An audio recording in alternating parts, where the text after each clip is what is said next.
the soft glow of the setting sun, let us embark on an immersive journey back to the medieval era, a period that spanned from the 5th to the 15th centuries in Europe. From the fall of the Western Roman Empire to the dawn of the Renaissance, this epoch was rich in history and societal transformation. Today, we'll focus on the lives of women during this age, an often overlooked aspect of history that is nonetheless fascinating and deeply informative. As we delve into the lives of medieval women, we must first understand the societal foundations upon which their experiences were built. The Middle Ages were a time of feudalism, a hierarchical system where land was exchanged for service and loyalty. This social structure largely defined the roles and opportunities available to women. As our minds wander through the cobbled streets of a medieval town, we can sense the struggles and triumphs that these women experienced daily. In a typical feudal society, the king or queen reigned at the top, followed by the nobility, the knights, the clergy, and finally, the peasants. Women, irrespective of their social class, were legally considered subservient to the men in their lives, be they fathers, brothers, or husbands. This was a time when societal norms and expectations were deeply rooted in patriarchy, but it would be an oversimplification to assume that all women led lives of passive submission. In fact, women of the medieval era were known to have held roles as diverse as their male counterparts. Women of the nobility, although their primary role was to bear heirs, often managed large estates in the absence of their husbands.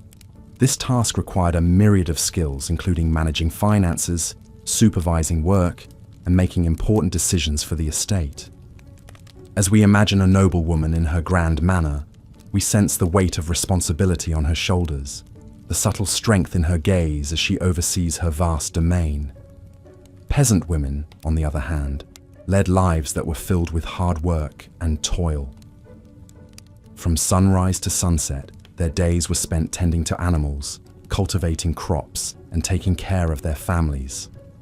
Their hands, coarse from relentless labor, bore the brand of their unwavering resilience.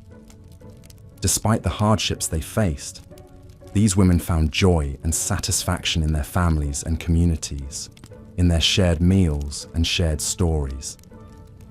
Life was hard, but it was also filled with laughter, love, and the indomitable spirit of human resilience.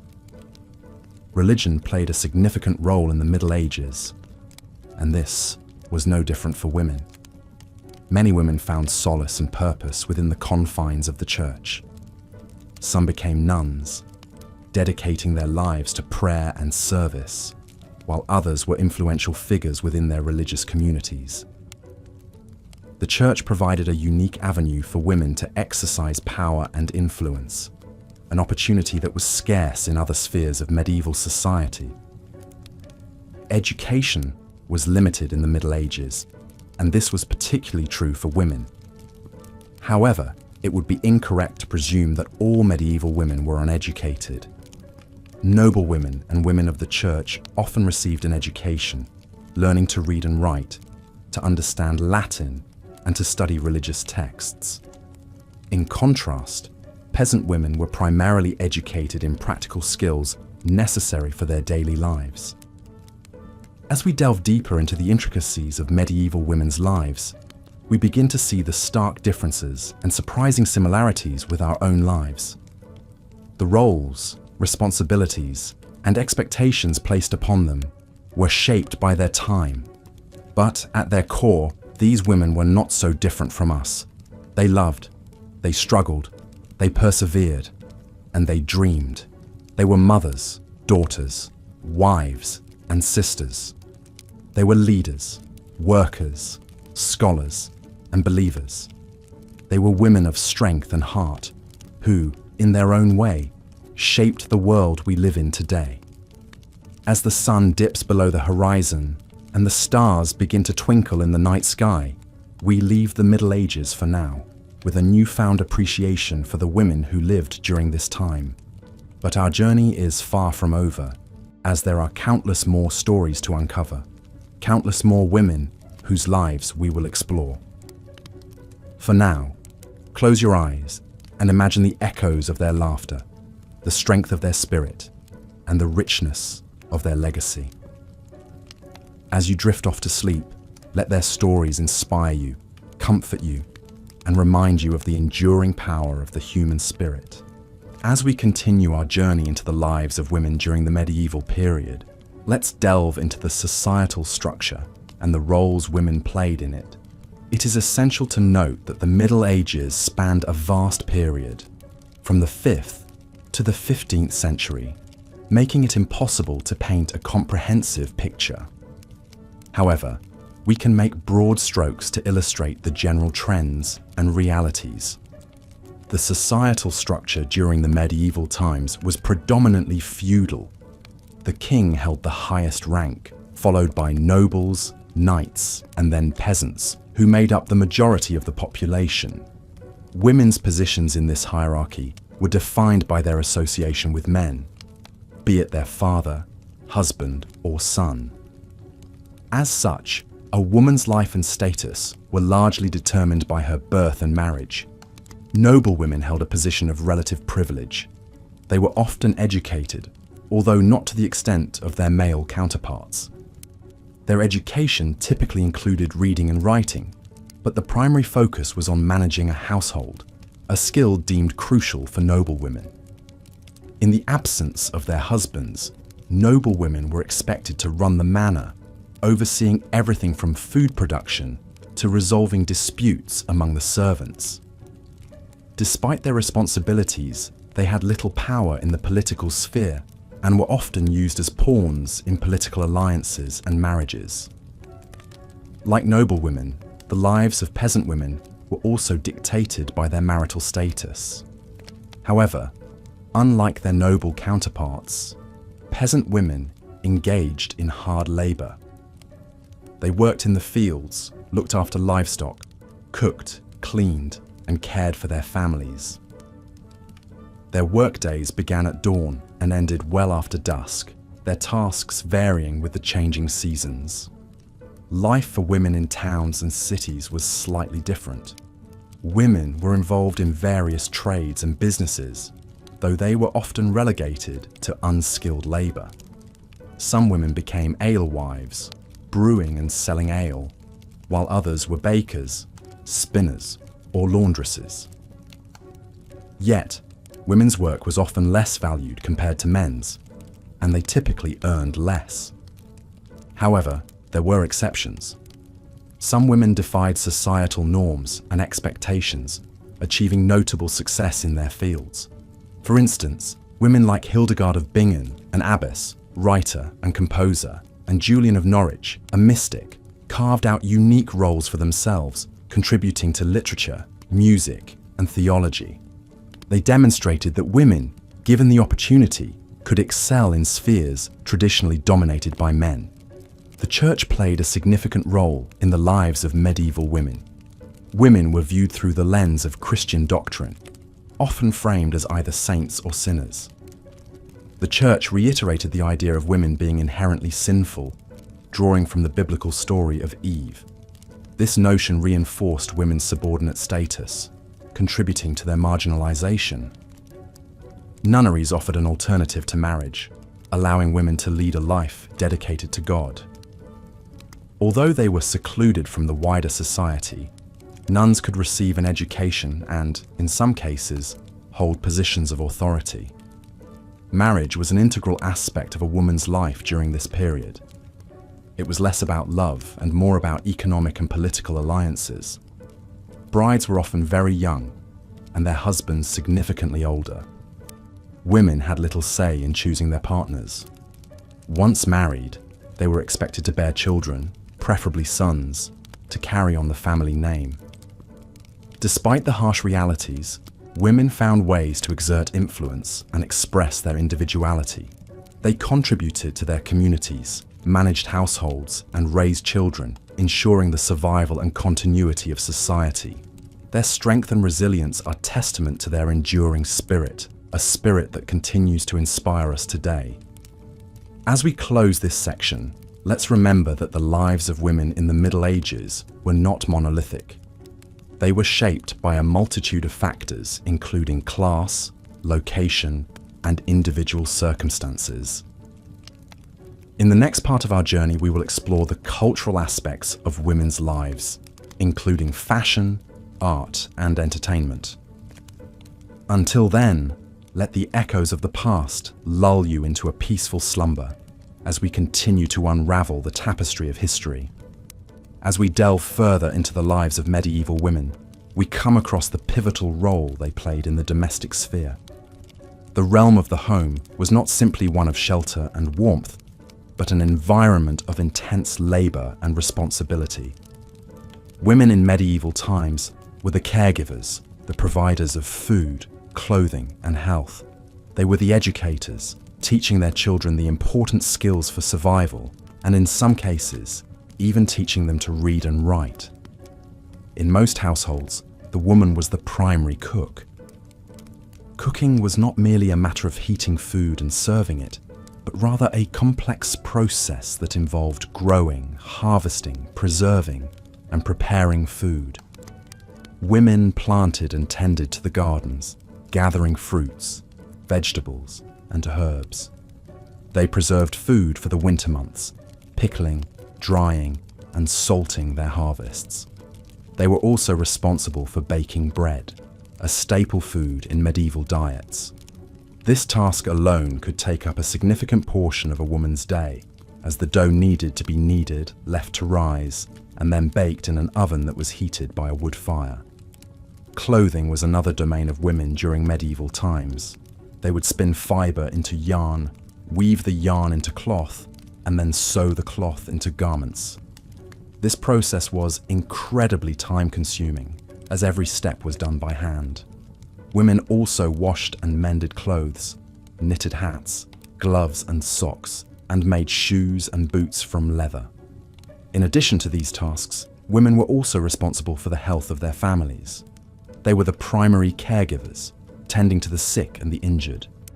Women were knowledgeable in the use of herbs and other natural remedies, and they would concoct potions, salves, and infusions to treat a variety of ailments. Childbirth, too, was the realm of women. Midwives, often older women who had given birth themselves, were called upon to assist in the birthing process. But women's responsibilities were not confined to the home. Many women worked outside the home as well, contributing to the family income. Women worked as brewers, bakers, alewives, and merchants. They ran inns, worked in mills, and operated breweries. Some even held positions of power, such as abbesses, who were the female heads of monastic communities. Education, too, was a part of women's lives in medieval times. While it's true that formal education was largely reserved for men, particularly those in the clergy, women were not entirely excluded. Some women, particularly those from wealthy families, were educated by tutors and could read and write. They studied Latin, the language of the church, and they learned the skills necessary to manage a household, such as accounting and record keeping. Yet despite these roles and responsibilities, women in the medieval period were not considered equals to men.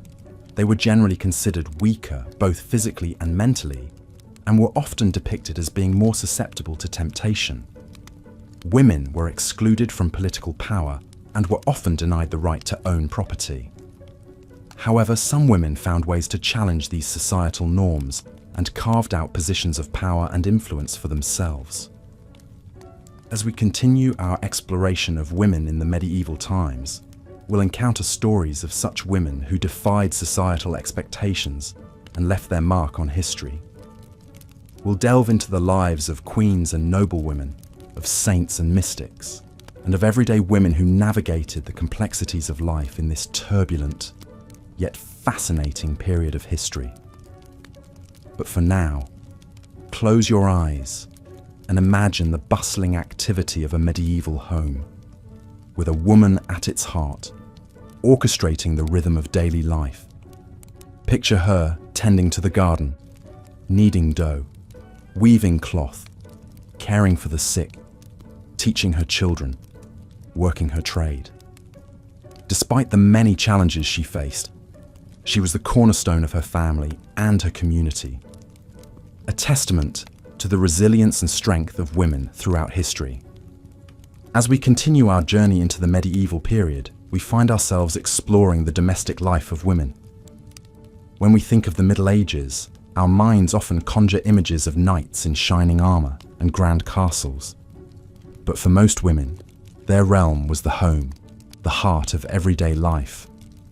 Whether they were of noble birth or humble beginnings, women were primarily associated with the domestic sphere, and as such, they had considerable responsibilities and duties to fulfill. From dawn till dusk, women in the Middle Ages were tasked with a variety of chores. Preparing food, making clothing, and caring for children were all part of the daily routine. They had to be proficient in spinning, weaving, and sewing. In the absence of modern conveniences, these tasks were labor-intensive and time-consuming. The spinning of wool, for example, could take up to 9 hours a day, leaving little time for any other pursuits. And yet, despite this heavy workload, medieval women were also expected to maintain a serene demeanor and a pleasant household environment. Cooking was another significant part of a woman's role, and it was often a complex and arduous task. Meals were not as simple as they are today. Without the luxury of refrigeration or fast food, women had to plan meals meticulously, taking into account the availability of ingredients and the changing seasons.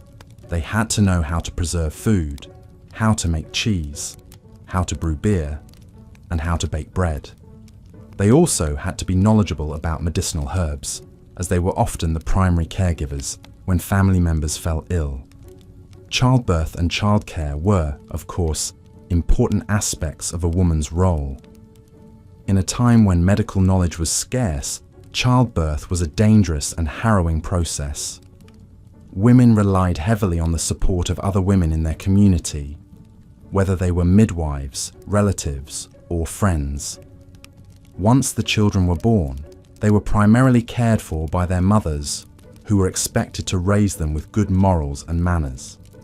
This responsibility was taken very seriously, as children were seen as the future of the family line and the community. While it might appear that women were confined to the home, this was not entirely the case. Many women were involved in business activities, especially if they were widowed or their husbands were away. They could run shops, inns, or bakeries, and they could trade in markets. They could also own land and property. The notion of women as purely domestic creatures is a myth that has been debunked by numerous historical records. Moreover, women were also involved in charitable work. They visited the sick, helped the poor, and took part in religious activities. In fact, many women found an outlet for their talents and ambitions within the church. Women could become nuns and devote their lives to prayer and service, or they could become mystics and visionaries, influencing religious thought and practice. Despite the many challenges they faced, women in the Middle Ages were resilient and resourceful. They learned to navigate the constraints of their society and to carve out spaces for themselves within it. They were far from passive or helpless. They were active agents in their own lives, contributing significantly to the functioning of their households and their communities. As we delve deeper into the lives of women in the Middle Ages, it's important to remember that their experiences were not uniform. Women's lives varied greatly depending on their social status, geographical location, and personal circumstances. However, by understanding the common threads that bound them, we can gain a fuller picture of what life was like for women during this fascinating period in history. As we close this section of our exploration, let's take a moment to reflect on the endurance and strength of these medieval women. Their lives were not easy by any means, but they persevered, shaping the course of history in ways both small and large. As we move forward, we'll delve further into the societal roles and expectations of women, their influence on the church, and their contributions to the arts and sciences. As we progress through our historical journey, we arrive at an intriguing facet of medieval life, the experience of women in education and intellectual pursuits.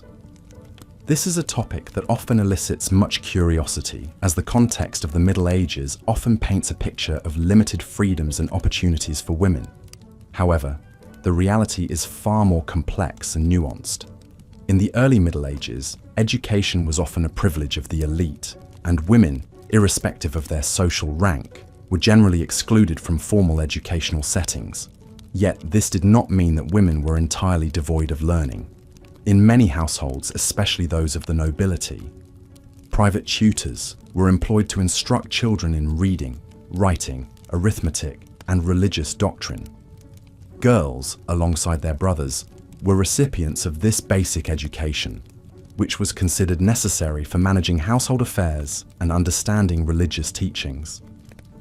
As we move into the later Middle Ages, we find an increasing emphasis on education, and surprisingly, women were not entirely excluded. It's important to note that the church played a pivotal role in the educational landscape of this time.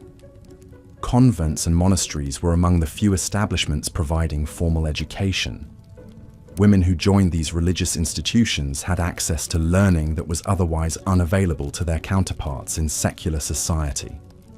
They could study Latin, read and transcribe religious texts, and even engage in scholarly debates.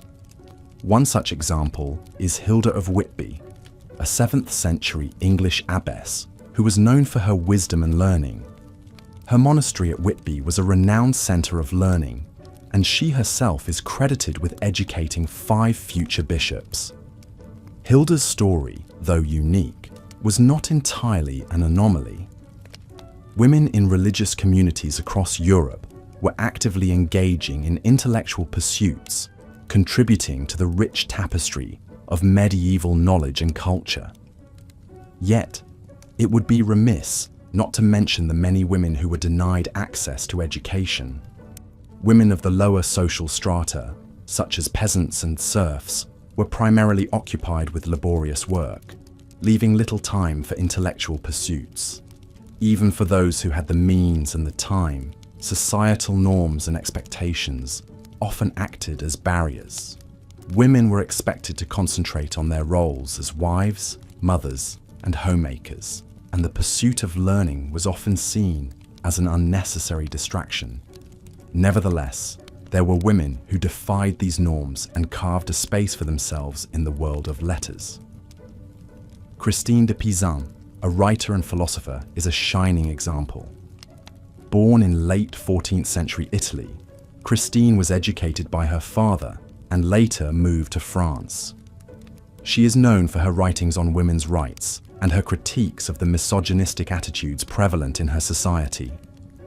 She used her pen to challenge the status quo and assert the intellectual capabilities of women, thereby leaving an indelible mark on medieval literature and thought. As we continue our exploration of the lives of women in medieval times, it's crucial to recognize the diversity of their experiences. While many women were confined by societal norms and expectations, others were able to transcend these barriers and contribute to the intellectual legacy of the Middle Ages. These stories of resilience and defiance remind us that despite the constraints of their time, women were active participants in shaping the course of history. As the night deepens, let these tales of medieval women lull you into a peaceful slumber, inviting dreams of ancient castles, echoing cloisters, and the quiet rustle of parchment in candlelit rooms. And when you wake, may you carry with you a deeper understanding of the past and the women who helped shape it. As we journey further into the lives of women in medieval times, our focus now shifts towards education, an area often overlooked when discussing this period. We have spoken of noble women and peasant women, of their roles and duties, but what of their minds? What did they learn, and how did they learn it? In the early Middle Ages, education was a privilege largely reserved for males, particularly those of noble birth. However, this does not mean that women were completely devoid of knowledge. The daughters of nobility, while not often given formal education, were taught by their mothers and governesses the skills needed to run a household. This included not just domestic duties, but also lessons in management, diplomacy, and sometimes even basic reading and writing. Religious institutions, too, played a significant role in educating women. Convents were particularly important centres of learning for women, with many nuns being taught to read and write in Latin. Through the transcription of religious texts, these women were able to contribute to the intellectual culture of the time, albeit in a limited capacity. It was within these hallowed halls of the convent that women could escape the traditional roles society had laid out for them and develop their intellectual abilities. However, it is important to note that this opportunity was not available to all women. Convents were primarily places for the daughters of the nobility, while peasant women rarely had the opportunity to learn beyond the skills necessary for their daily lives. The disparity in education between noble and peasant women was a reflection of the deep social divides of the time. As the Middle Ages progressed, so too did the opportunities for women's education. The late Middle Ages saw the rise of vernacular literature, which allowed more women to access written knowledge. Women like Christine de Pizan, an Italian-French late medieval author, emerged as educated women who could read and write in the vernacular. Pizan is often hailed as Europe's first professional woman writer, and her works offer a fascinating insight into the intellectual life of women in the late Middle Ages. Yet, even as these advancements were being made, the education of women remained a contentious issue. Many societal norms and religious beliefs of the time held that women were inferior to men and that their primary role was to bear children and maintain the household.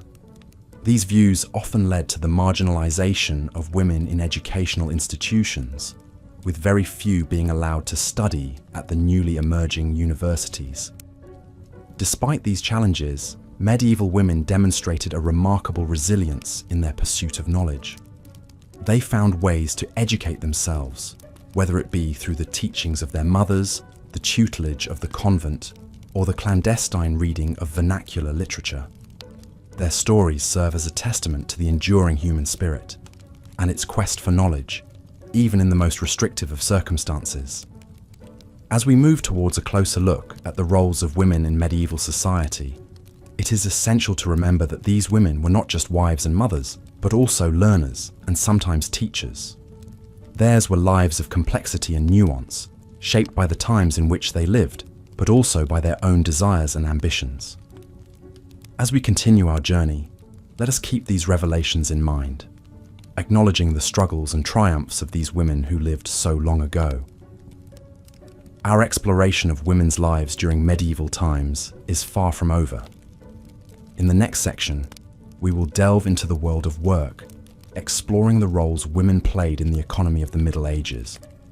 From the fields to the marketplaces, from the home to the workshop, we will discover the myriad ways in which women contributed to their societies. But for now, let us pause and reflect on the lessons we have learned from the women of the past and the paths they have paved for the women of the future. As we continue our journey back in time to the Middle Ages, we now find ourselves exploring the roles and expectations of women within the realm of education and literacy. While education during this era was not as we understand it today, it played a significant role in shaping the lives of women, particularly those within higher social classes.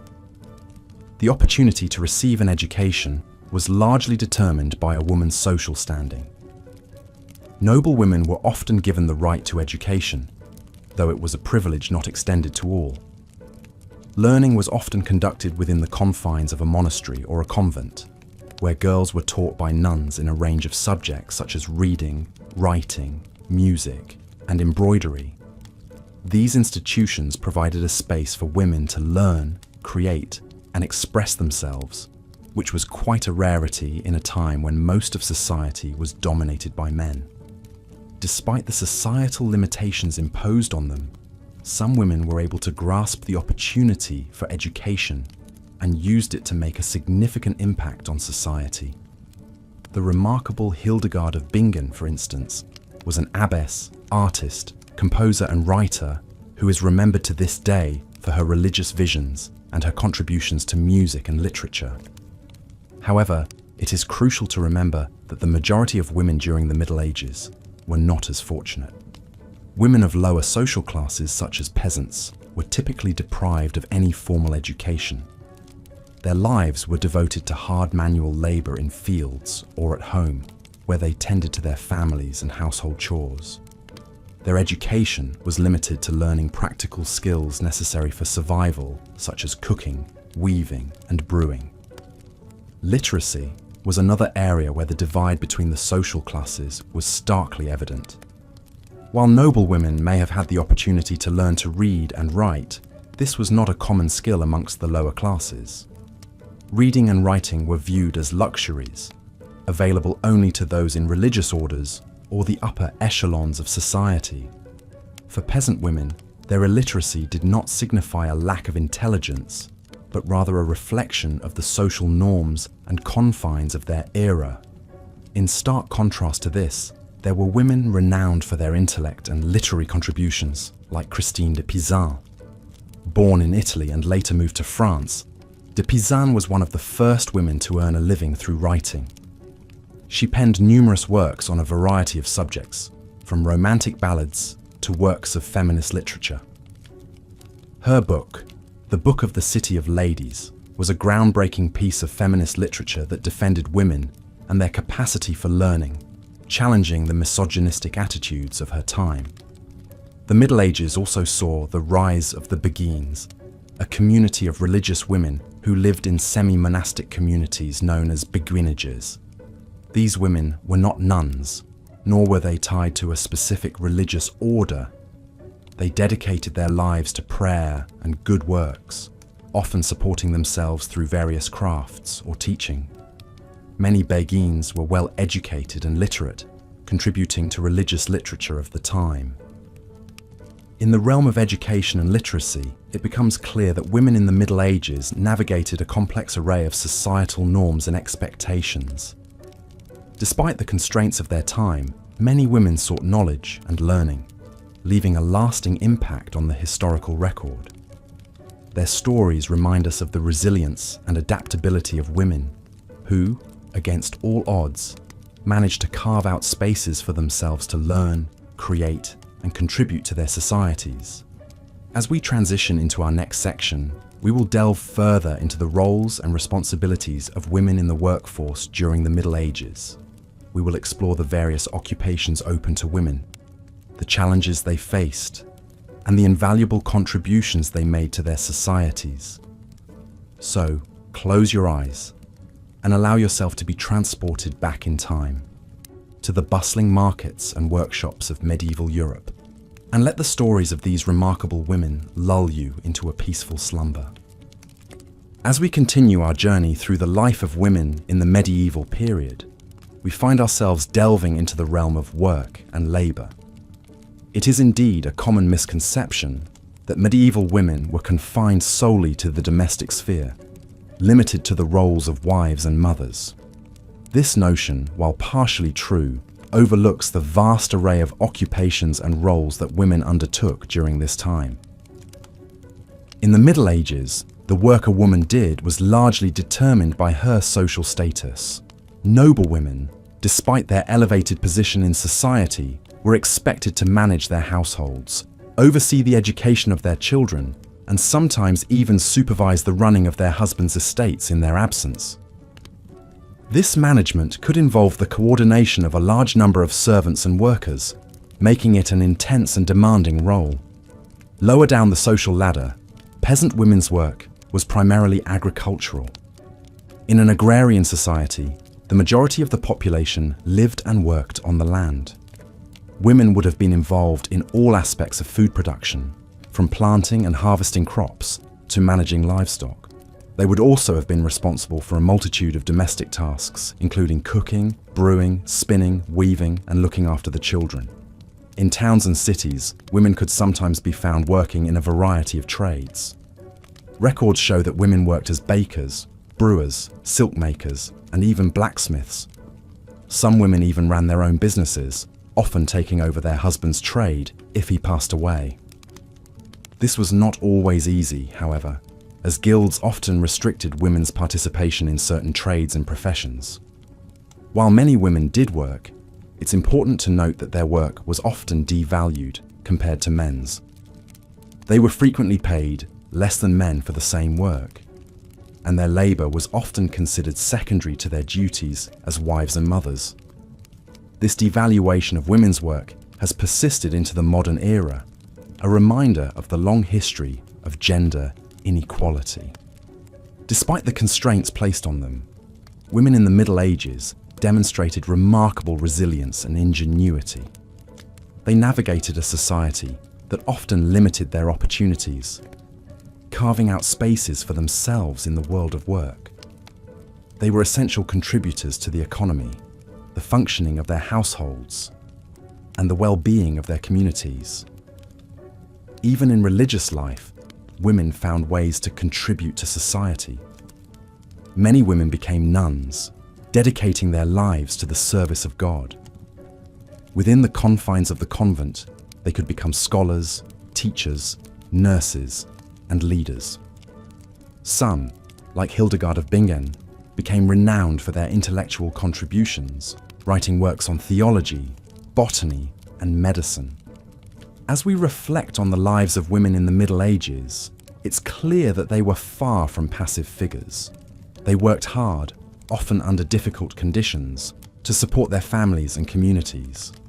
Their stories remind us of the strength and resilience of women throughout history, inspiring us to continue striving for gender equality in our own time.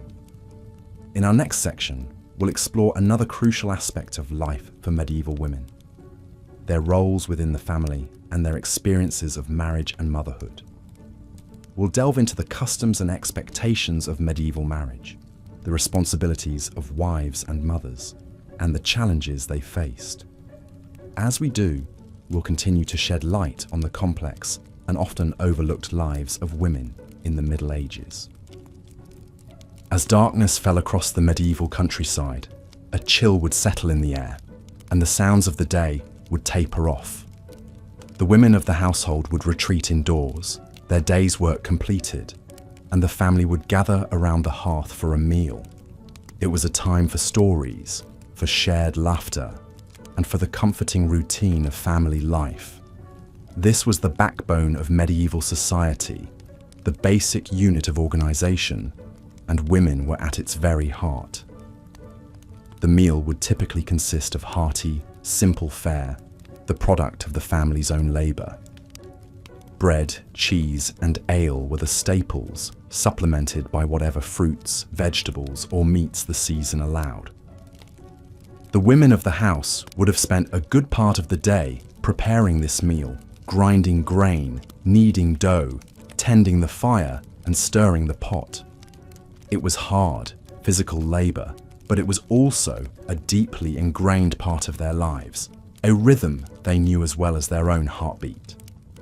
After the meal, the family might gather around the fire for a time of storytelling and music. The tales they told were rich and varied, drawn from a deep well of tradition and folklore.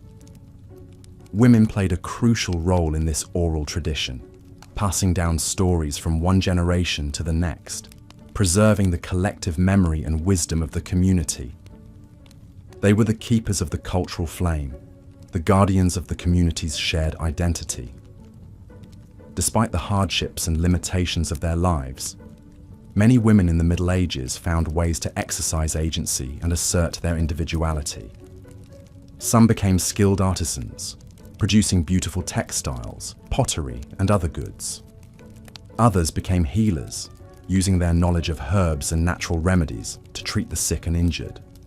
Still others became nuns, devoting their lives to spiritual pursuits, and often gaining a measure of freedom and autonomy not available to their secular counterparts. Indeed, the convent was one of the few places in medieval society where a woman could receive a formal education. The nuns would learn to read and write, to study the scriptures, and to engage in theological debates. They would also learn practical skills like gardening, brewing, and bookbinding. In a world where women's roles were largely defined by their relationships to men, the convent offered a different path, a chance to live a life of the mind and the spirit. But even for those women who remained in the secular world, there were opportunities for learning and intellectual growth. Women often played a key role in educating their children, passing on their own knowledge and skills. They might also learn from their husbands, fathers or brothers, picking up bits and pieces of their trade or craft. And in some cases, women might even take over a family business after the death of their husband, demonstrating their competence and capability in a very public way. Yet for all their strength and resilience, women in the Middle Ages also faced considerable challenges. They were often seen as inferior to men, both physically and intellectually, and their roles were largely confined to the domestic sphere. They had few legal rights, and their social status was largely dependent on their husband or father. In times of conflict or crisis, they were often the ones who suffered most, bearing the brunt of war, famine, and disease.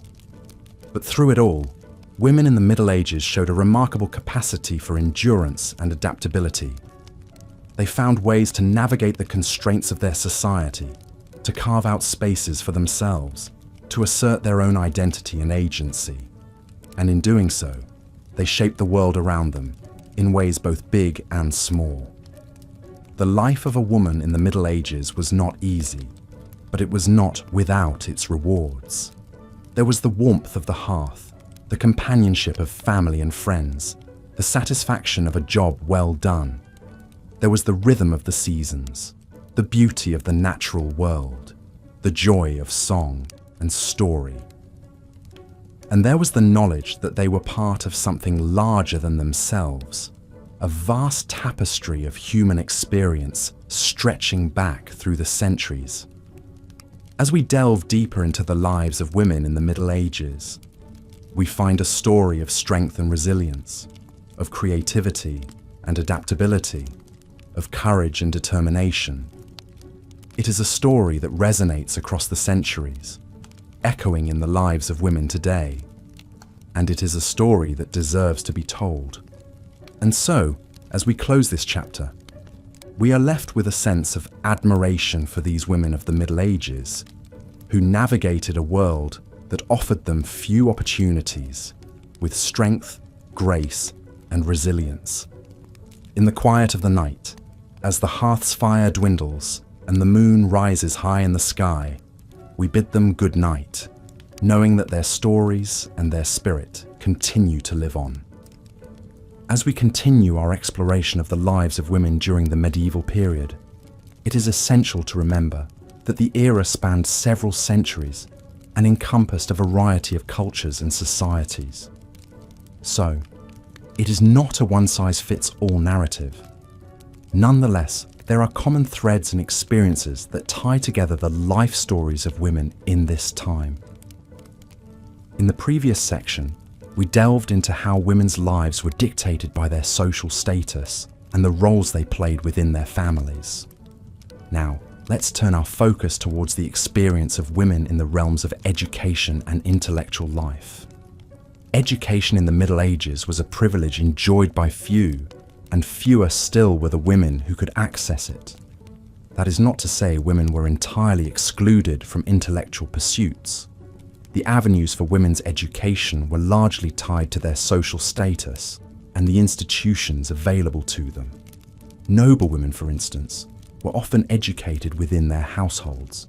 They were taught the necessary social graces and skills befitting their status, such as managing a household, embroidery, music, and sometimes even reading and writing. These were considered the acceptable areas of knowledge for a woman of noble birth, focused on ensuring she could run a household efficiently and be a gracious hostess.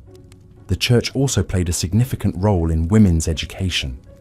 Convents were among the few places where women could receive a more comprehensive education. Girls sent to convents, usually those from noble families, would learn to read and write. They would be taught Latin, the language of the church, and some even studied philosophy, theology, and the sciences.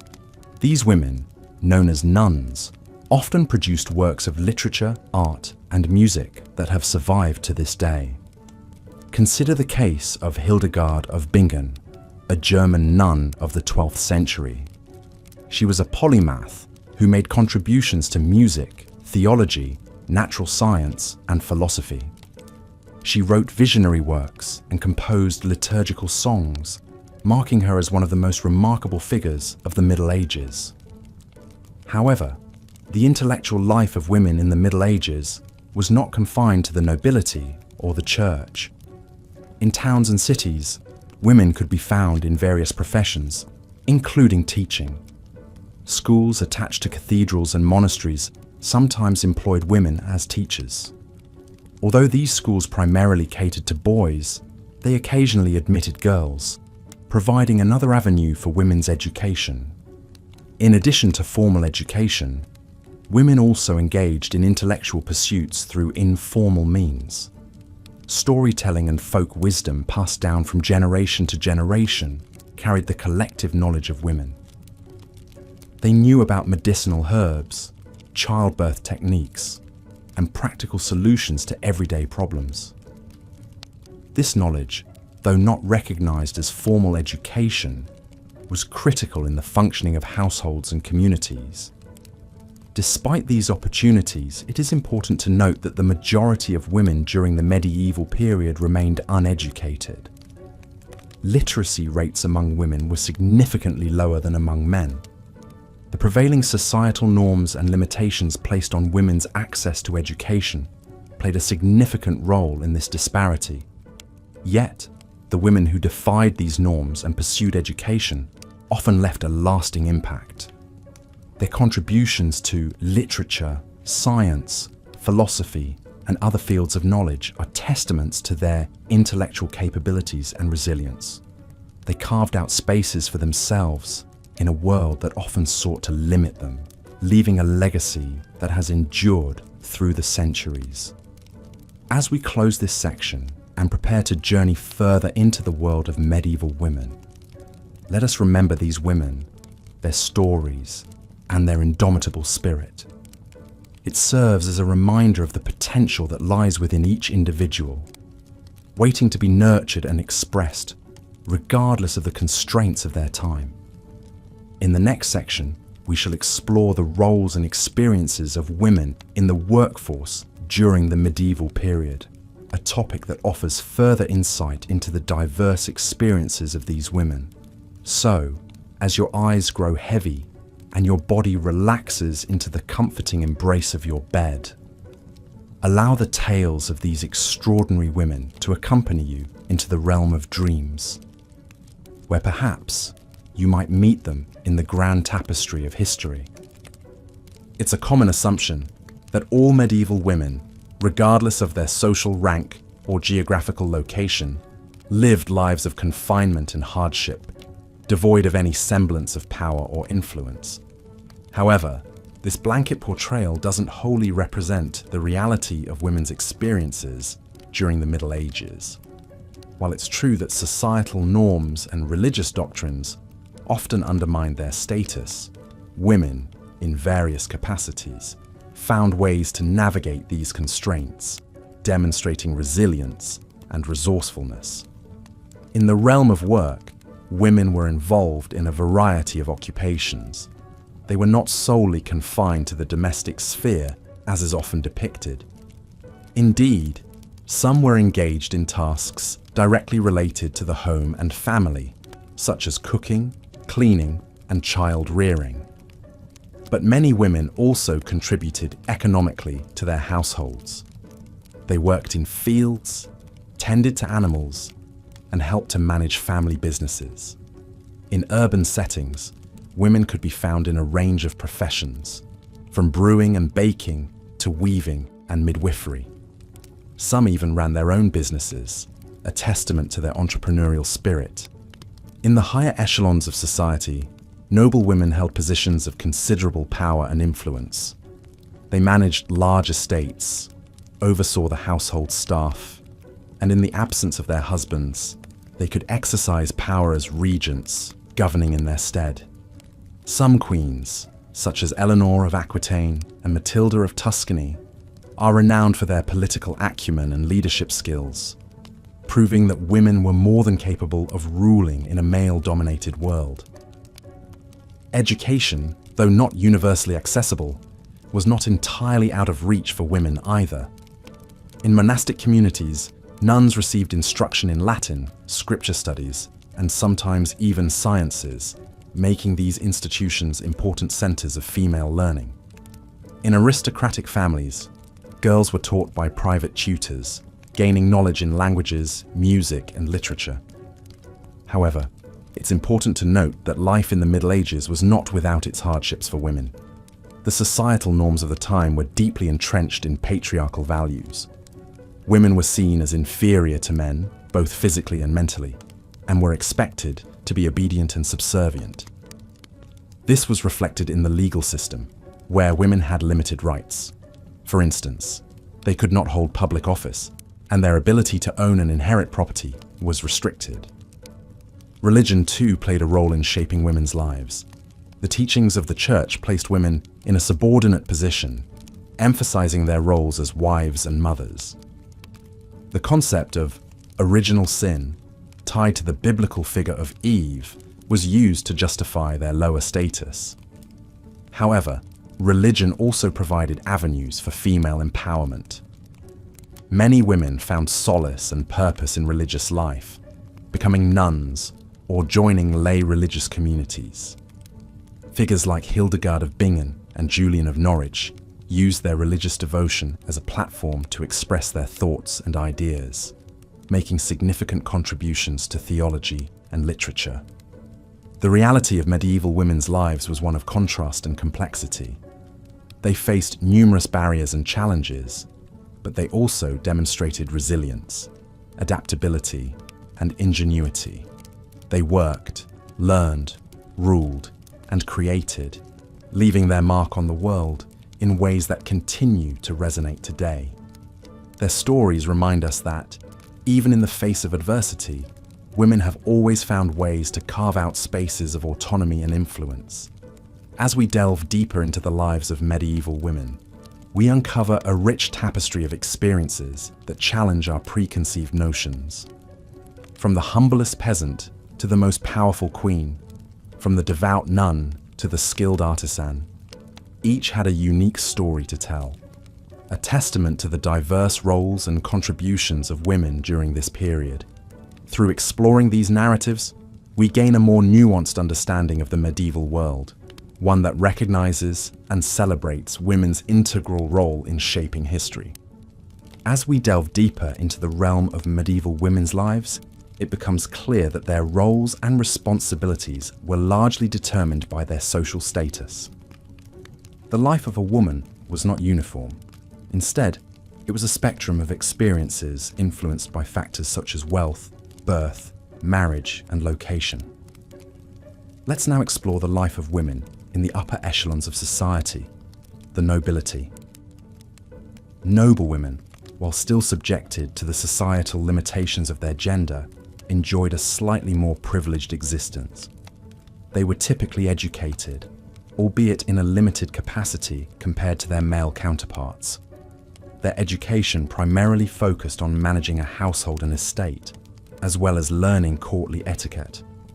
They were also taught how to read and write, with many noble women becoming patrons of literature and arts. Some even penned their own works, such as Marie de France, who was one of the most renowned poets of the 12th century.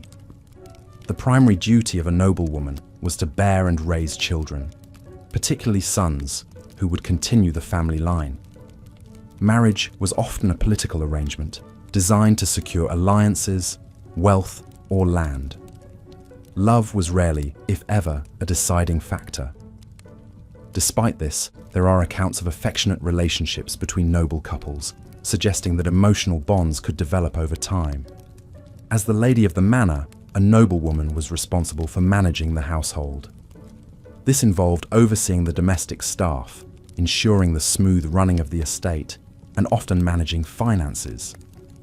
In the event of her husband's absence due to war or travel, she would assume his responsibilities, effectively running the estate. These duties required considerable administrative acumen, highlighting the significant role women played in the functioning of the medieval society. However, the life of a medieval noblewoman was not without its hardships. Pregnancy and childbirth were perilous, with many women dying in childbirth or from related complications. Noblewomen also faced the threat of violence, particularly during periods of political instability. Abductions for political or financial gain were not uncommon, and noblewomen were often the targets. Let's shift our gaze now to the women of the middle class, the burghers or bourgeoisie. These women were typically the wives or daughters of merchants or artisans. Like noblewomen, their primary role was to run the household and raise children. However, they were also heavily involved in their husbands' businesses. They could be found selling goods in the market, keeping the accounts, or even running the business in their husband's absence. Education was less common amongst middle-class women, but literacy rates were higher than those of peasant women. Middle-class women also had opportunities to work independently. There were guilds for various trades, and women could become members, allowing them to work as professionals. Some women became successful in their own right, such as Marjorie Kemper, an English mystic and author, and Julian of Norwich, an anchoress, and one of the first women to write a book in English. Peasant women, on the other hand, had a markedly different existence. Their lives were dictated by the seasons and the demands of the land. They worked long hours in the fields, tended to animals, and managed the household. Despite the grueling nature of their work, peasant women had little social or economic freedom. Their lives were often characterized by poverty and hardship. Despite the stark differences in their lifestyles, all medieval women shared some common experiences. They all lived in a society that valued them less than men, and their opportunities were limited by their gender.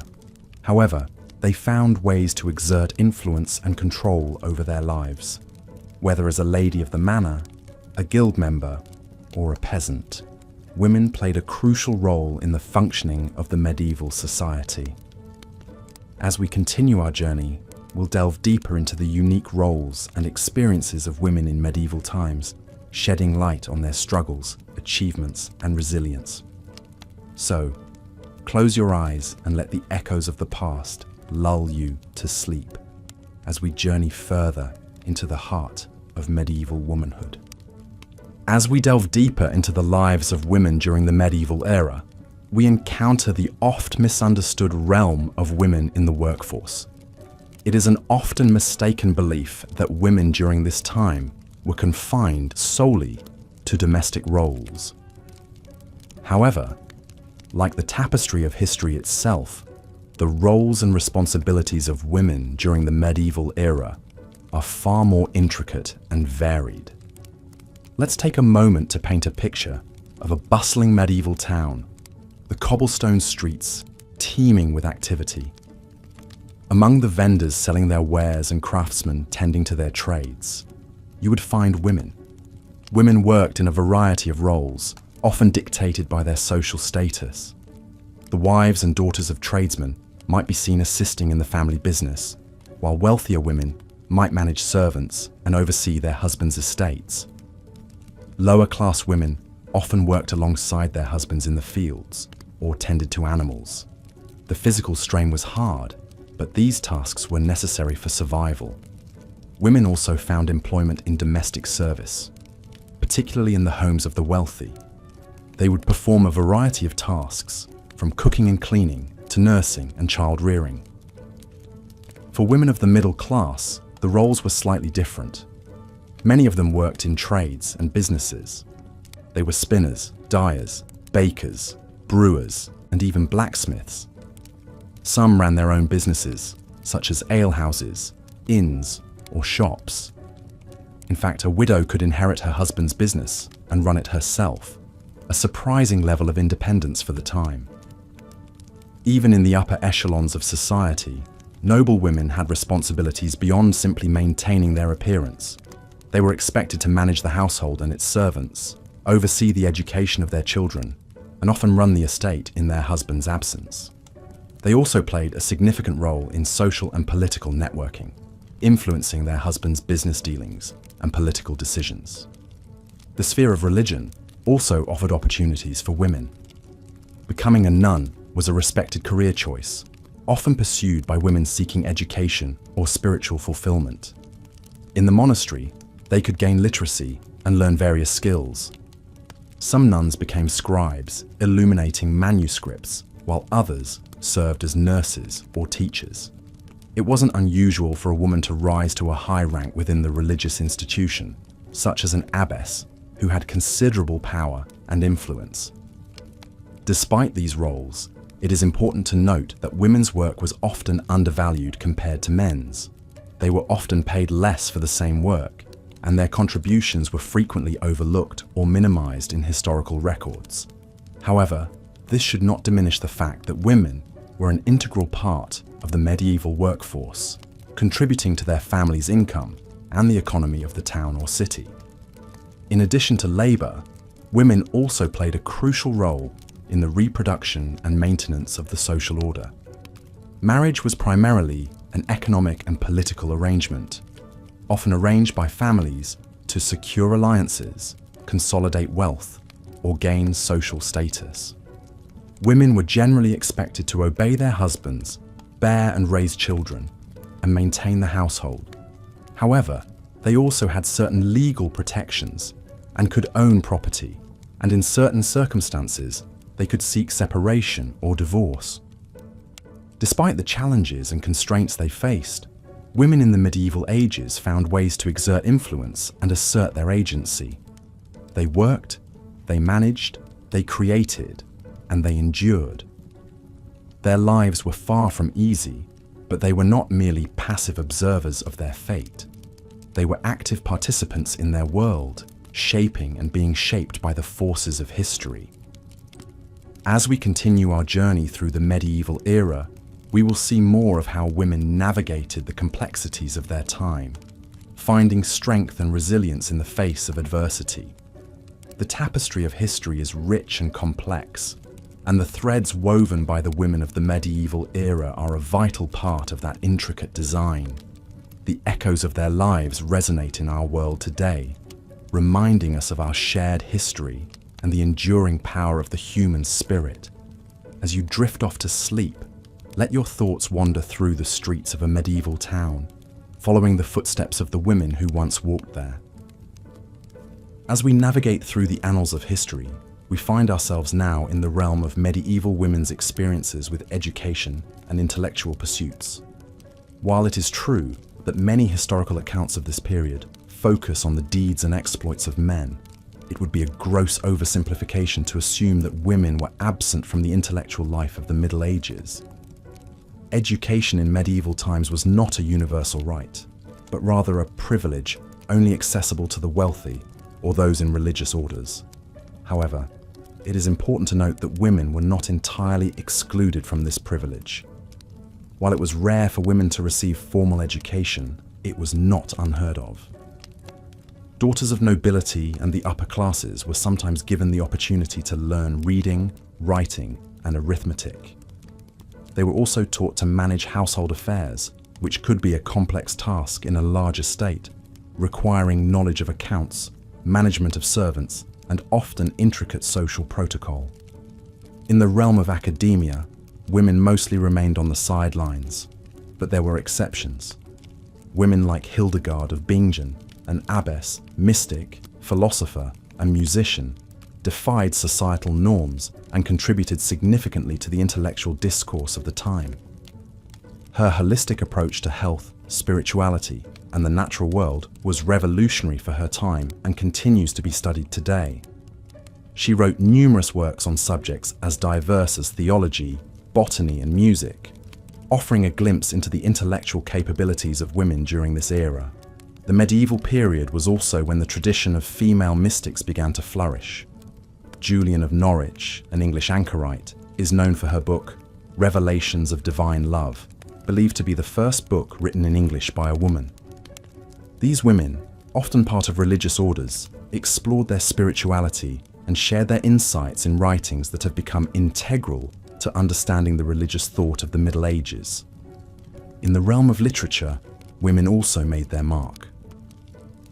Marie de France, a poet from the 12th century, is one of the earliest known female poets writing in French and Old English. She penned Lais, a form of lyrical, narrative poetry that often explored courtly love and chivalric adventure.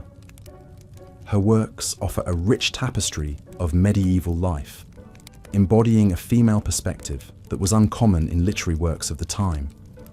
For many women, however, education was informal, passed down through generations.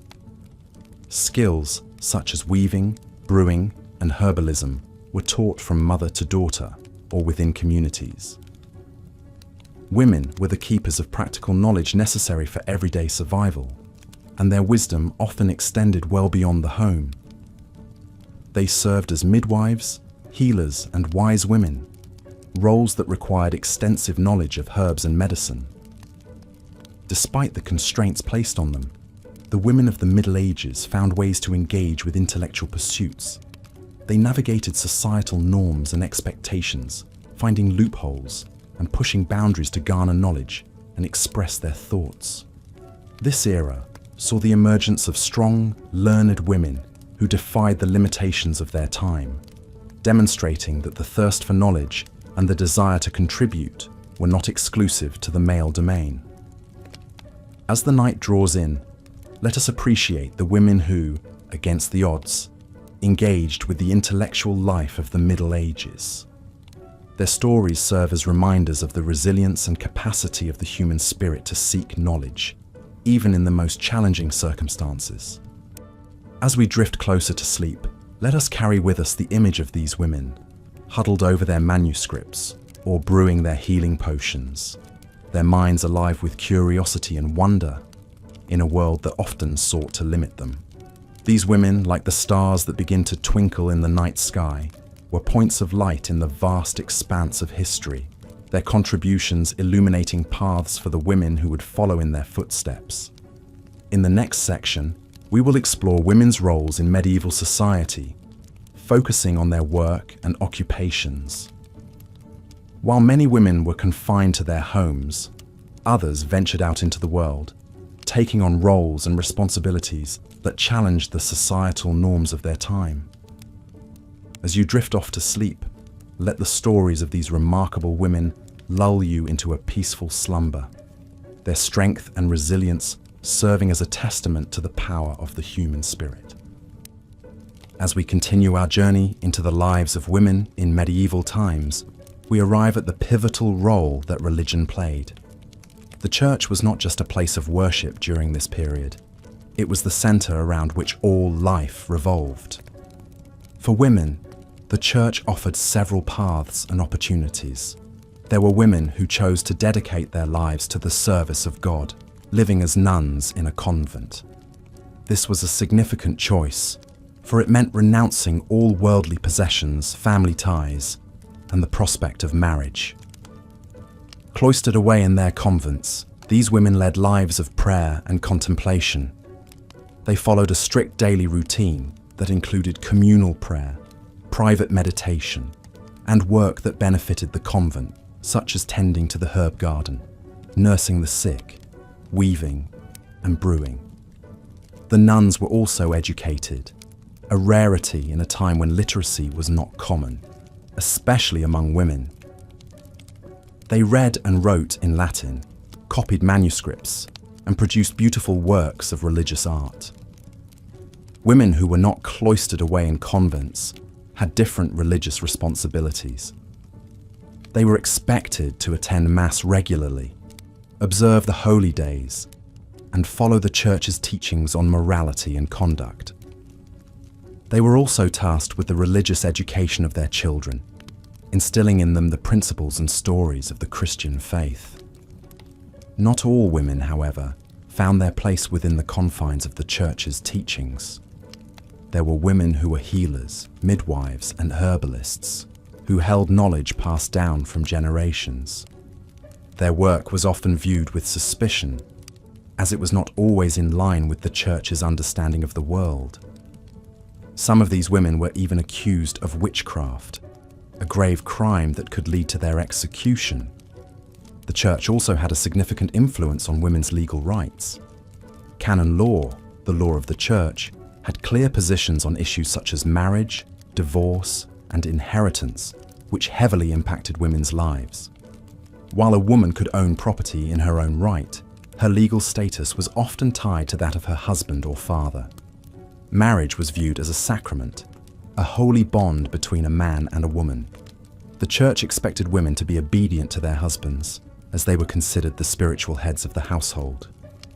Divorce, while technically possible, was difficult to obtain and carried a heavy social stigma. Furthermore, women who were divorced or widowed often found themselves in a precarious situation, as they were dependent on the goodwill of male relatives for their survival. Despite these challenges, there are instances of women who wielded considerable power during this period. Queens and noblewomen often acted as regents, ruling in the stead of their underage sons or absent husbands. They managed estates, brokered political alliances, and even led armies. Their power, however, was often dependent on their relationship with a man, and they faced constant scrutiny and criticism for stepping outside the prescribed roles for women. In the world of commerce too, women played a part. While they were not as common as male merchants or tradesmen, there were women who ran their own businesses. They were bakers, brewers, weavers, and even moneylenders.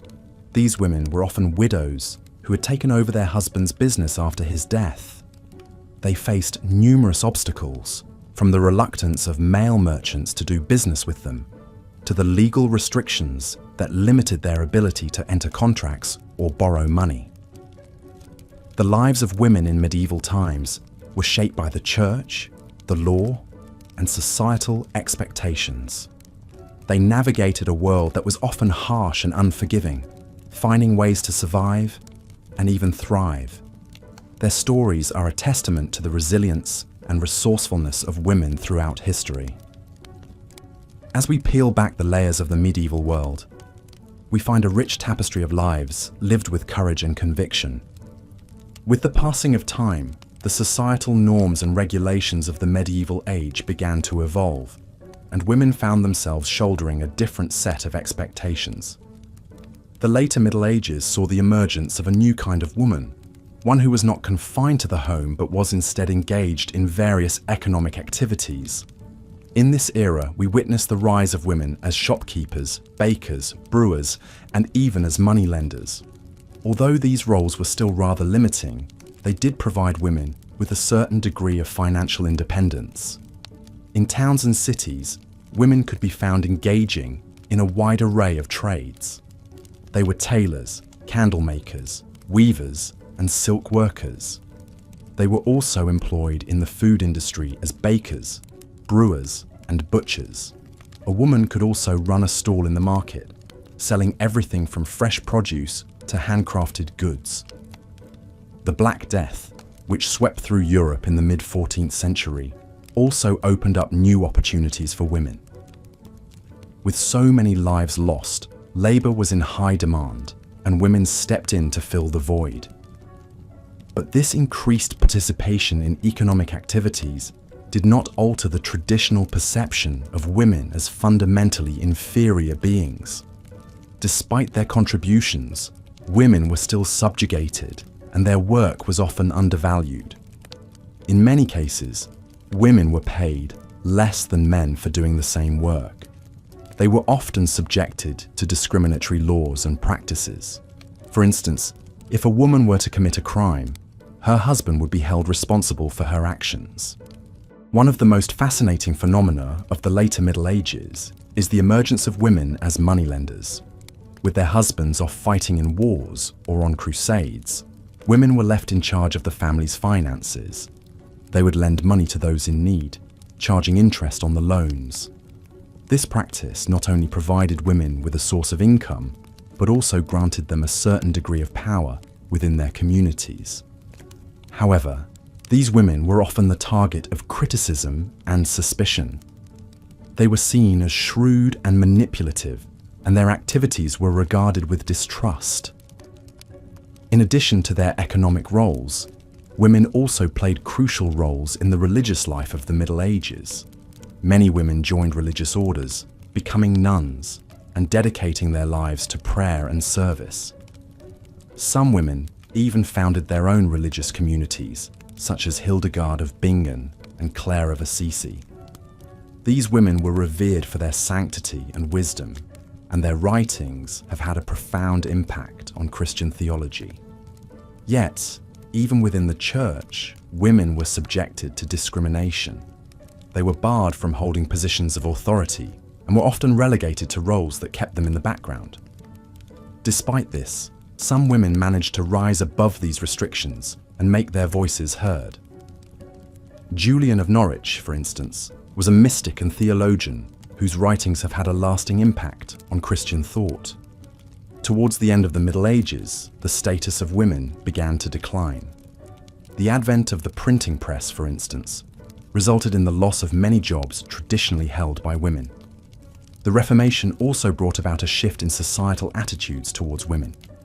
The ideal of the obedient, submissive wife became more prevalent, and women were increasingly confined to the home. Yet, despite these setbacks, women continued to play vital roles in society. They were mothers, wives, and workers.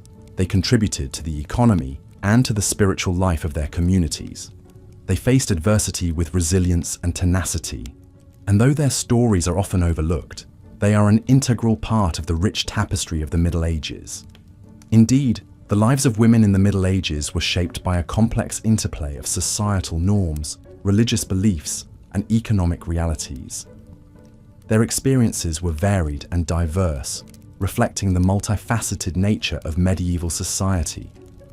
From the noblewoman in her castle to the peasant woman in her field, from the nun in her convent to the merchant woman in her shop, each woman had her own unique story to tell. And though they lived in a time of great hardship and inequality, these women found ways to assert their agency and make their mark on the world. As we continue our journey into the fascinating realm of the Middle Ages, we delve into the topic of education and learning for women. It's important to remember that our understanding of these times is often skewed by the lack of written records from women themselves. Most of what we know comes from religious texts, legal documents, or accounts written by men.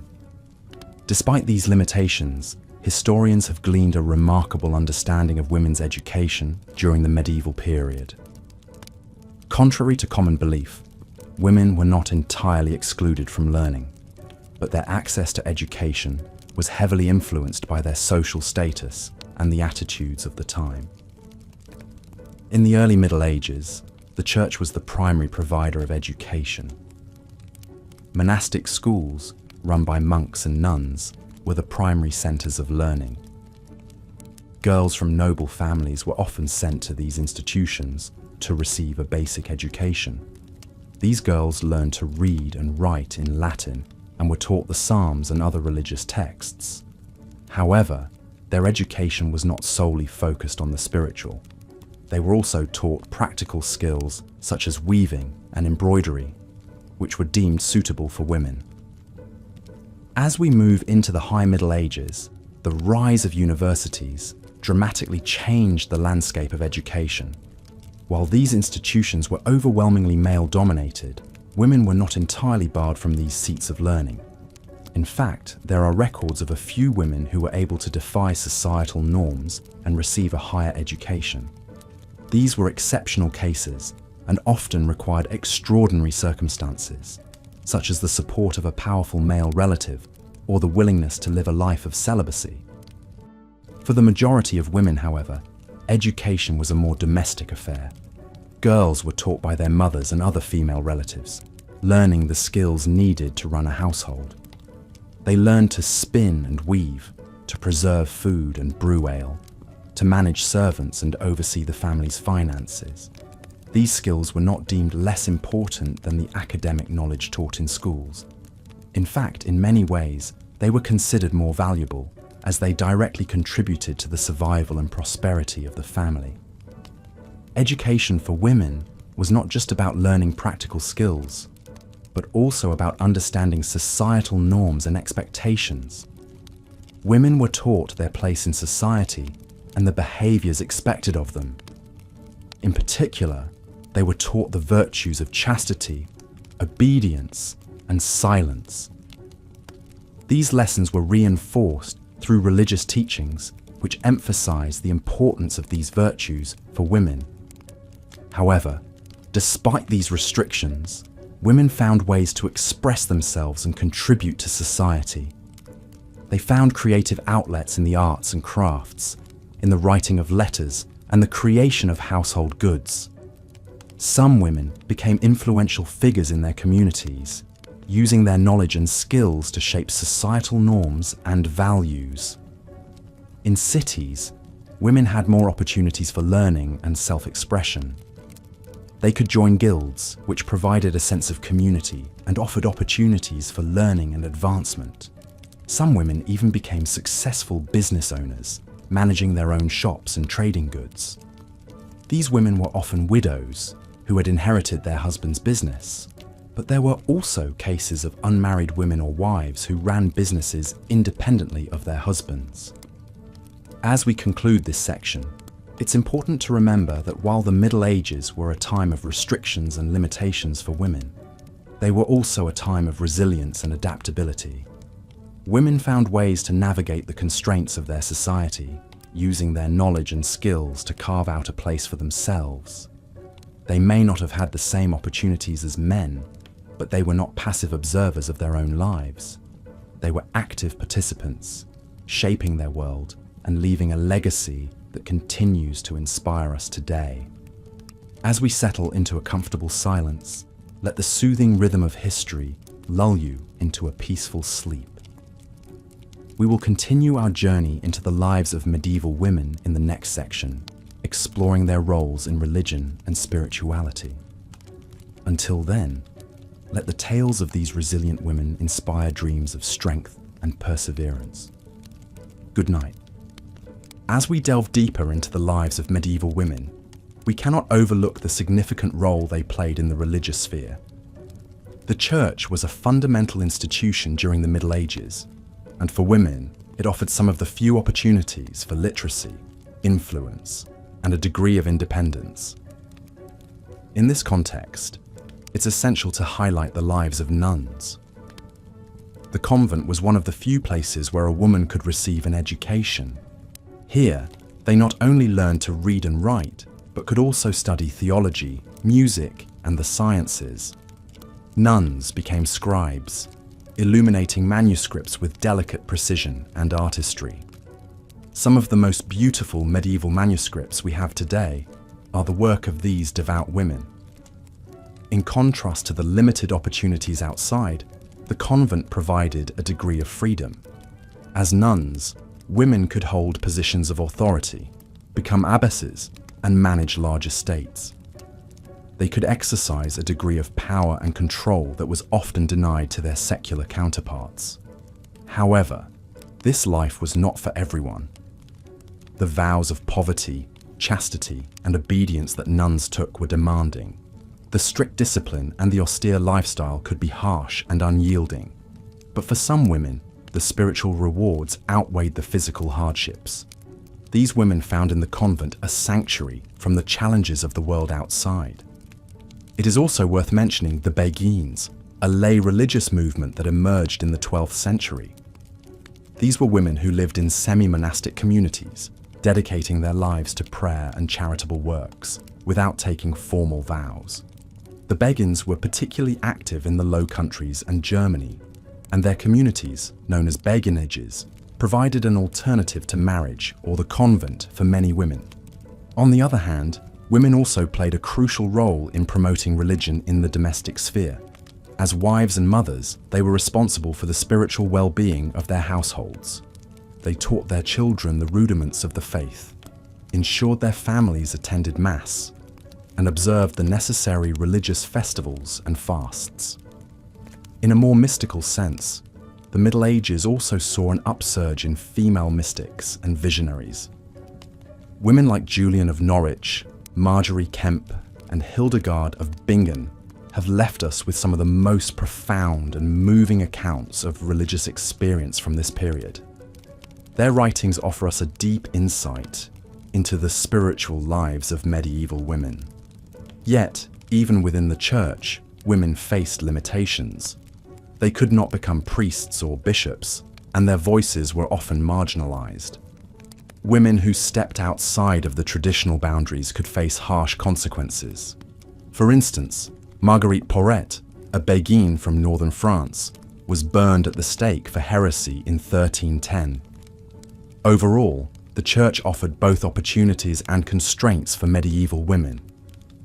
It provided an avenue for education and a measure of independence, yet it could also reinforce societal expectations and limitations. However, despite these restrictions, many women found ways to shape their religious lives, carving out spaces for spiritual expression and leadership. In the next section, we will explore the roles women played in the economy and the professions during the Middle Ages.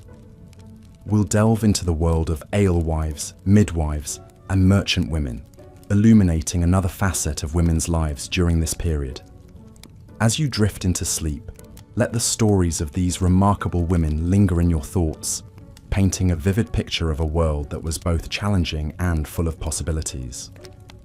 As our journey through the Middle Ages continues, let us focus on the intricate tapestry of women's lives during this period, a narrative as rich and varied as the medieval era itself. Women's roles were as diverse as the castles dotting the landscape, from noblewomen to peasants, from the cloistered life of the convent to the bustling streets of medieval cities. One of the defining aspects of life for women in the medieval period was marriage, a social institution that shaped their destiny in profound ways. For noble women, marriage was often a political tool used to secure alliances between powerful families. These women were typically married off at a young age, sometimes as young as 12, which was the legal age for marriage during the Middle Ages. These marriages were not based on love or attraction, but on the strategic interests of their families. They were expected to bear children, particularly sons, to continue their husband's lineage and to manage the household, which in the case of noble families could be as large and complex as a small village. Conversely, peasant women married a bit later, typically in their late teens or early 20s. Their marriages were more likely to be based on mutual consent and economic considerations. A peasant woman would usually marry a man from her own social class, and their life together would be centered around the grueling work of maintaining a subsistence-level existence. These women worked alongside their husbands in the fields, tended to animals, maintained the home, and took care of children. Despite the relative freedom peasant women had in choosing their husbands, their lives were far from easy. The daily grind of life in the Middle Ages was harsh and unrelenting. Women were expected to give birth to many children, as infant mortality was high, and the extra hands were needed for work. This constant cycle of childbirth and work took a significant toll on women's health. However, not all women in the Middle Ages were wives and mothers. Some chose, or were chosen, to lead a religious life in convents. These women, known as nuns, lived lives of prayer and contemplation, secluded from the outside world. The convent was one of the few places where women could receive an education during the Middle Ages, studying Latin, scripture, and in some cases, philosophy and natural sciences. Some convents even became centers of cultural and intellectual life, with nuns producing beautiful manuscripts and contributing to theological debates. Life in the convent was not without its hardships. Nuns took vows of poverty, chastity, and obedience, renouncing worldly pleasures and dedicating their lives to God. They lived in communal dormitories known as dormitories, prayed several times a day, and performed manual labor. Despite these challenges, The convent offered a degree of autonomy and intellectual stimulation that was rare for women in the Middle Ages. Within the bustling medieval cities, women played a crucial role in the economic life of the community. They were integral in trades such as brewing, baking, and textile production.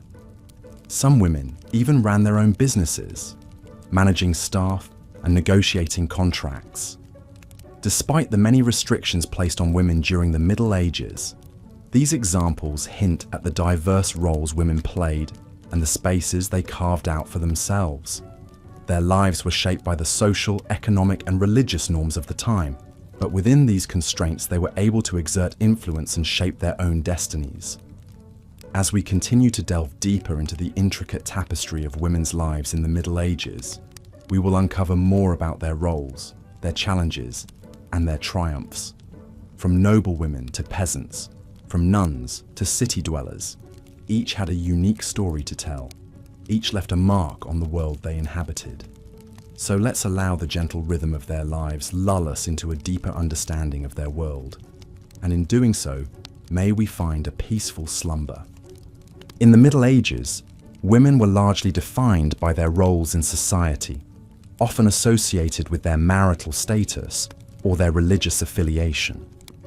Marriage was a fundamental aspect of a woman's life, with most girls being betrothed by the age of 12 or 13. Betrothals were similar to modern-day engagements, but with a greater degree of commitment. They were legally binding contracts that could only be broken under very specific circumstances. Once betrothed, a woman would move in with her husband's family and begin to learn the duties and responsibilities of a wife. Marriages during this time were often arranged for economic or political reasons. Love was not considered a prerequisite for marriage, and romantic affection was often viewed with suspicion. However, it's important to note that this did not mean love and affection were absent from medieval marriages. There are numerous historical accounts and pieces of literature from this period that demonstrate genuine affection and even passion between husband and wife. It was within the confines of marriage that women often held the most power and influence. They were expected to manage the household, which included overseeing the servants, maintaining the family's finances, and ensuring the welfare of the children. In the absence of their husbands, women could act as their representative in legal and financial matters. This gave them a certain amount of autonomy and authority, albeit within a very restricted scope.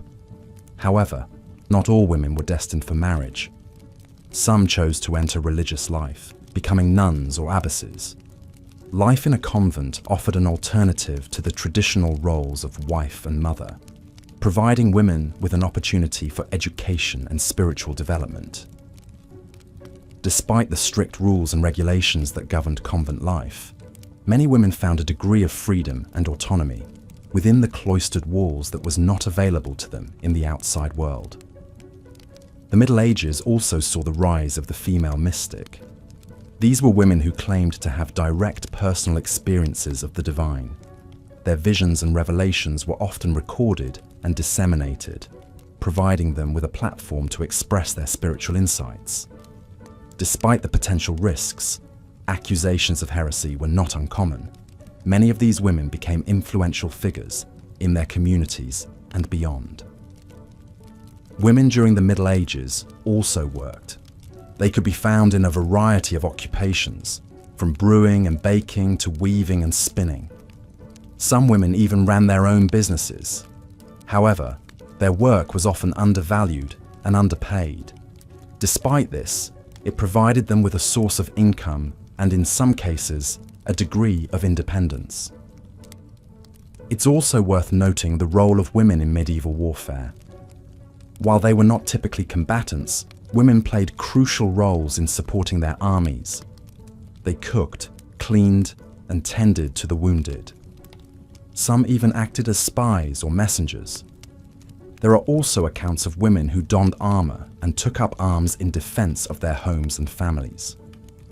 Despite the restrictions and limitations placed on them, women in the Middle Ages were not passive or powerless. They were active participants in their societies, contributing to the economy, the church, and the family. They navigated the challenges and opportunities presented by their time with strength, resilience, and resourcefulness. In conclusion, life for women in the Middle Ages was a complex interplay of societal expectations, religious beliefs, and personal agency.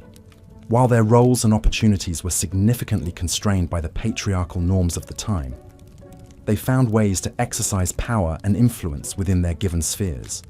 Whether as wives, mothers, nuns, mystics, workers, or warriors, women in the Middle Ages were integral to the functioning and survival of their societies. They were, in every sense, the unsung heroes of their time. As we delve deeper into our exploration of the life of women during medieval times, we find ourselves now in the bustling markets of the towns and cities. It was here, in these vibrant centers of commerce and social interaction, that many medieval women found their place in society. As one might imagine, the marketplace was a busy, lively place, filled with the aromas of freshly baked bread, ripe fruits, and an array of other goods. While the notion of the medieval period often conjures up images of women confined to the domestic sphere, in reality, quite a number of them were active participants in the economic life of their towns. Women could be found selling everything from food and drink to textiles, and even services such as laundry and nursing. They were bakers, brewers, butchers, and candlestick makers. Some women even managed inns or taverns. These women, often widows, were respected and integral members of their communities, capable of running a business and maintaining a household. A good example of this can be found in the records of the time. Take, for instance, the case of Margery Kemp, a 15th century businesswoman who ran a brewery and a grain mill. Margery's story is unique because she not only managed these enterprises, but she also wrote about her experiences, giving us a rare glimpse into the life of a working woman in the Middle Ages. Margery's tale speaks of the challenges she faced, her struggles with societal expectations, and her relentless determination. While it's true that many women in the Middle Ages were unable to read or write, the story of Margery Kemp provides evidence that some women were literate and indeed made significant contributions to the literary world. Women such as Julian of Norwich, Hildegard of Bingen, and Christine de Pizan authored works that have become classics of medieval literature. These women wrote about religion, philosophy, and even the plight of women in society, challenging the traditional roles and expectations of their time. These women were not the norm, of course. Most women, particularly those of the lower classes, had lives dominated by work. A peasant woman's day would start at dawn, tending to the animals, making cheese and butter, brewing ale, cooking, cleaning, and caring for her children.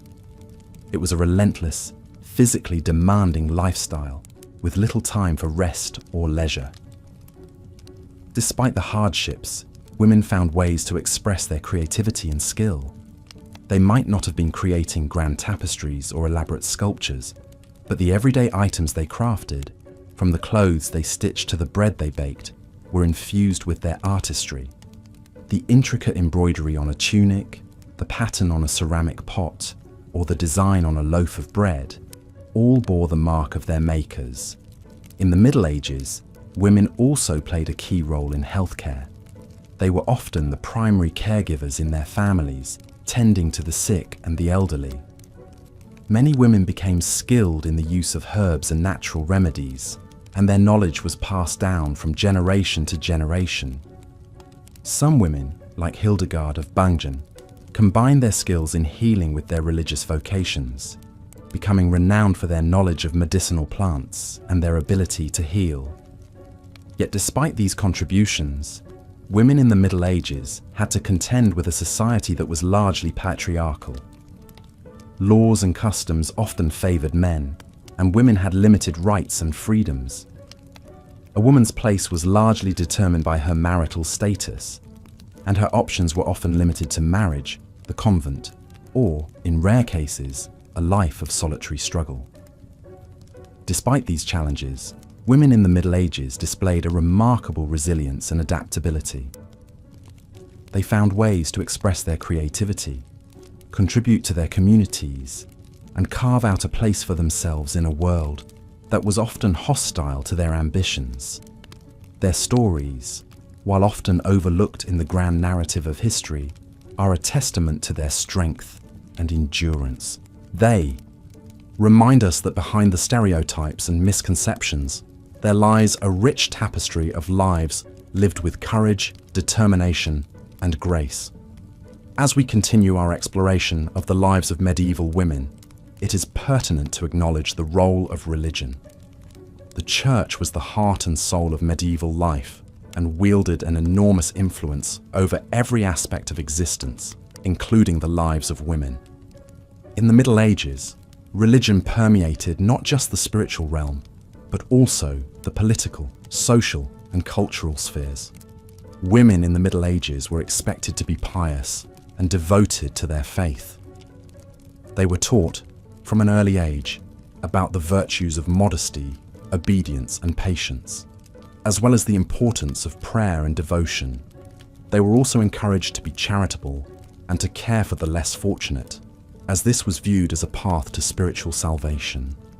Many women became nuns, choosing to dedicate their lives to God and service. Convents offered a refuge for women who did not wish to marry or could not afford a dowry. Inside these religious institutions, women could receive an education, something often denied to them in the wider world.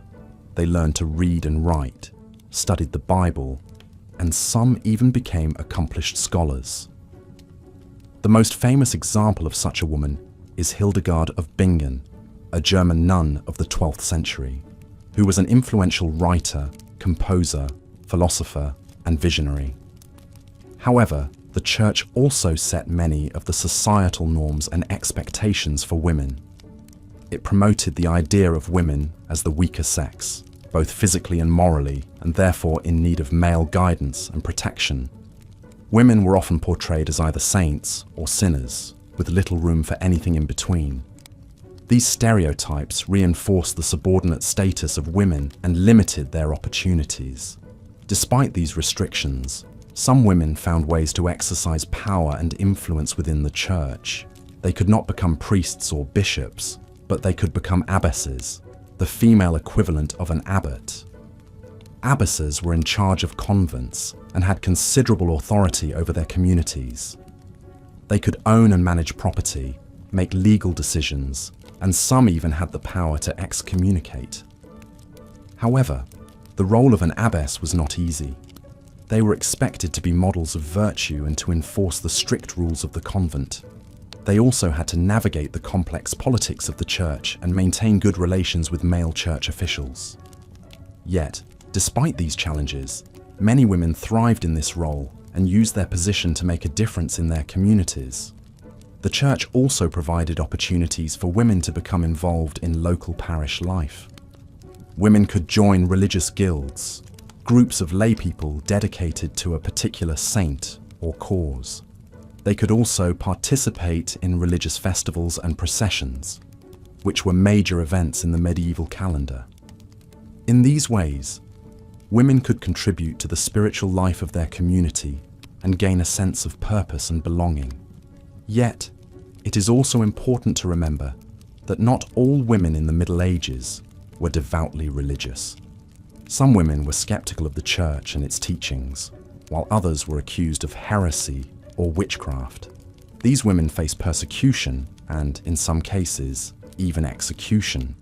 The church's attitude towards these women reveals the darker side of medieval religion and its impact on women's lives. In conclusion, the church played a crucial role in the lives of medieval women. It offered opportunities for education, service, and leadership, but it also imposed strict norms and expectations. Women navigated this complex landscape with resilience and ingenuity, carving out spaces of autonomy and influence within a patriarchal system. As we continue our journey through the Middle Ages, we will explore further the ways in which women negotiated their place in this fascinating period of history. As the night draws on, Let these stories of resilience and strength guide you into a peaceful slumber. As the night sky deepens and tranquility settles in, we continue our exploration of what life was like for women during the medieval times. We've covered aspects of their daily lives, their roles in society, religion, and the economy. And now we venture into an area that held significant importance throughout the medieval era: marriage and family life. Marriage during the Middle Ages was not a matter of personal choice, but rather an institution designed to maintain the social and economic order. This was true for both men and women, but the impact was different for each sex. Women, particularly those of noble birth, were often married off at a young age to solidify alliances, settle disputes, or enhance the economic and social standing of their families. The bride's consent was technically necessary, but it was often obtained through pressure or manipulation. In contrast to romantic ideas of today, medieval marriages were typically strategic arrangements. Love was not a prerequisite for marriage. It was hoped that it might develop over time. The notion of courtly love, a romantic ideal that extolled the virtues of chivalry and passion, was largely confined to literature and the arts, and did not have a substantial impact on the reality of marriage during this era. The bride would bring a dowry to the marriage, a collection of goods, property, or money that became the husband's upon marriage. This dowry system served not only as a form of economic security for the woman, but also as a way to attract desirable suitors. Once married, a woman's main duty was to bear children. The high infant mortality rate and the need for heirs meant that women were often pregnant. In addition to childbearing, women were expected to manage the household. This included tasks such as cooking, cleaning, and supervising servants, but also involved managing the finances and maintaining the estate in her husband's absence. Despite the constraints and challenges faced by medieval women, they were not passive or powerless. They held positions of influence within the household, and their work was vital to the survival and prosperity of their families. Moreover, some women were able to exercise power in other ways. For example, a widow could inherit her husband's property and title, and could wield considerable influence. The church also offered opportunities for women. While it's true that the medieval church was a patriarchal institution, it did offer women certain roles and positions of authority. Women could become nuns, and within the cloistered walls of a convent, they could study, write, and participate in intellectual and spiritual pursuits that were often denied to them in the secular world. At the end of the day, life for women in the Middle Ages was complex and varied. It was shaped by a multitude of factors, including social status, geographical location, and individual circumstances. Women faced many challenges, but they also found ways to navigate the complexities of their world. So, as we delve deeper into the night, let's reflect on the resilience, adaptability, and strength of these medieval women. Their stories, often hidden in the shadows of history, are an integral part of our shared past. As we continue to explore, we gain a more nuanced understanding of a time period that is often misunderstood and oversimplified. Each piece of knowledge not only brings us closer to understanding the past, but also provides us with insights into the present. As you drift further into sleep, let your mind wander through the ages. Imagine the castles and markets, the fields and forests, the bustling households and quiet convents.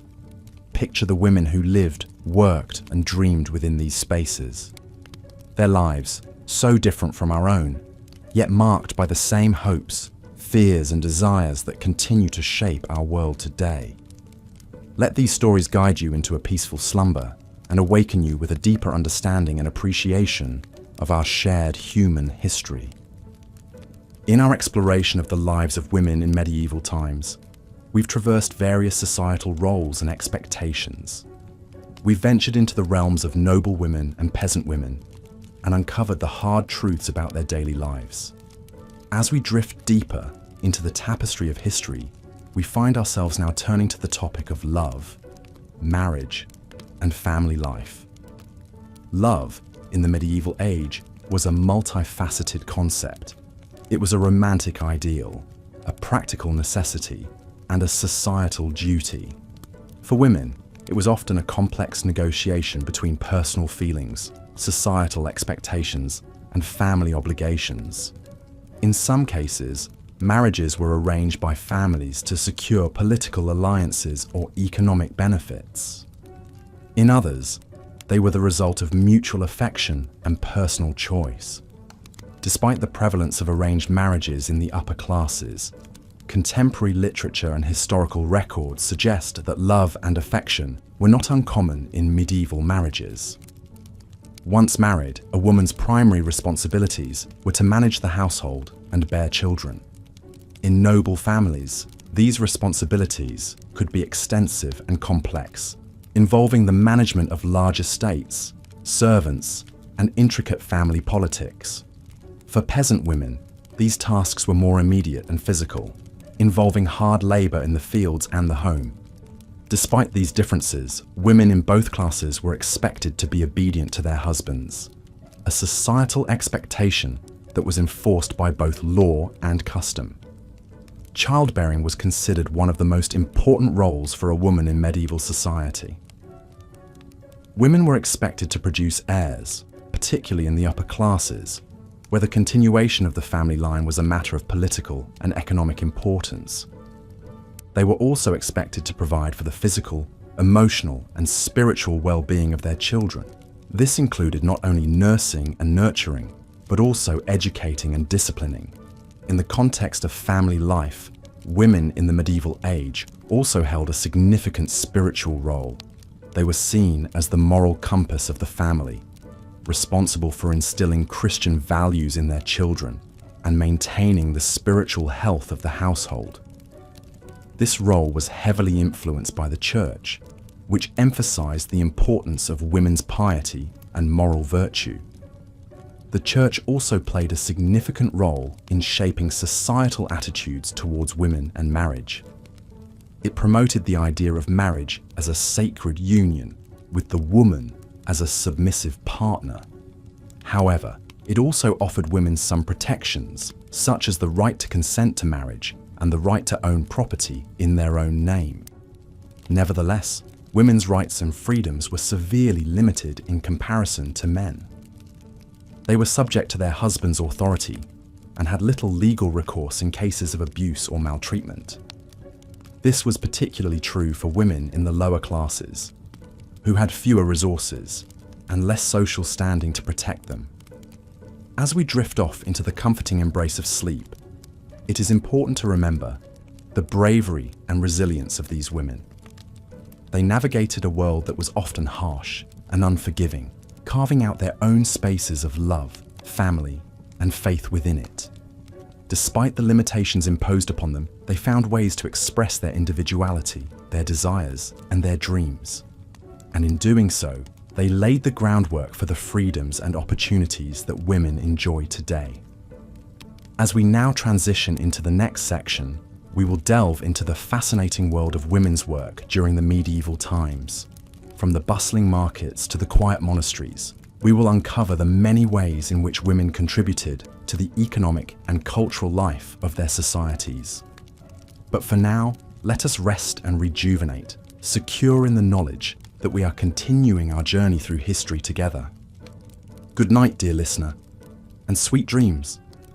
As we continue our exploration into the lives of women in the medieval period, we now turn our attention to an often overlooked aspect of their existence: the influence of religion and spirituality. Women's lives in the Middle Ages were deeply intertwined with the Church, which was a central pillar of medieval society.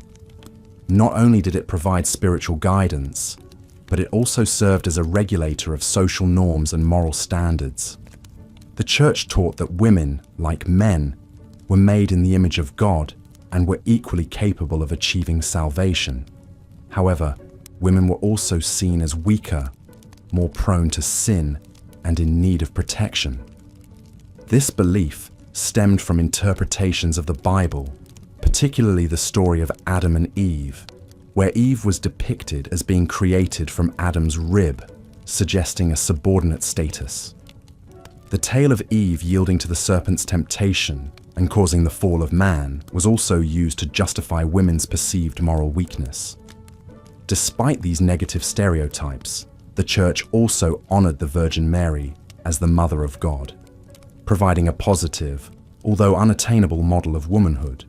Women were expected to observe religious practices diligently, and their day-to-day lives were punctuated by prayer. They were also responsible for instilling Christian values in their children. Many women found solace and a sense of purpose in their faith, particularly given the harsh realities of medieval life. The Church offered a sense of hope and reassurance, promising eternal life in heaven for those who lived in accordance with God's laws. However, the Church was not just a spiritual institution. It was also a political and economic powerhouse, owning vast amounts of land and wealth. This power was overwhelmingly in the hands of men, with women largely excluded from positions of authority. Women could not become priests, bishops, or popes, and were generally barred from delivering sermons or administering sacraments. Despite these restrictions, some women found ways to carve out influential roles within the Church. Convents offered one of the few opportunities for women to gain an education and to escape the confines of marriage and motherhood. Nuns, like monks, took vows of poverty, chastity, and obedience. They devoted their lives to prayer and contemplation, but also undertook practical work such as nursing the sick, teaching, and making manuscripts. Some nuns rose to become abbesses, gaining substantial power and responsibility within their religious communities. There were also a number of notable female mystics during the Middle Ages, women who claimed to have direct, personal experiences of God. Figures like Julian of Norwich and Hildegard of Bingen wrote influential theological works and were respected for their spiritual insights. Their writings provide a valuable window into the spiritual lives of medieval women, demonstrating their capacity for deep theological thought and their desire for a personal relationship with God. Despite the restrictions placed on them, women in the Middle Ages were not passive recipients of church teachings. They found ways to negotiate their own spiritual paths, whether through the relative freedom of the convent, the mystical pursuit of a direct connection with God, or the everyday piety of the home. Their stories remind us that, even within the constraints of a male-dominated society, women have always found ways to assert their agency and shape their own experiences. As we move forward in our exploration, we will examine another crucial aspect of women's lives during the Middle Ages, their roles in the world of work. But for now, let this image of the medieval woman as a spiritual being, navigating the complexities of faith and morality within the confines of a male-dominated church, guide your dreams and thoughts as you drift further into restful sleep. As we continue to journey through the experiences of women during the medieval times, we come now to the realm of medicine, healthcare, and childbirth.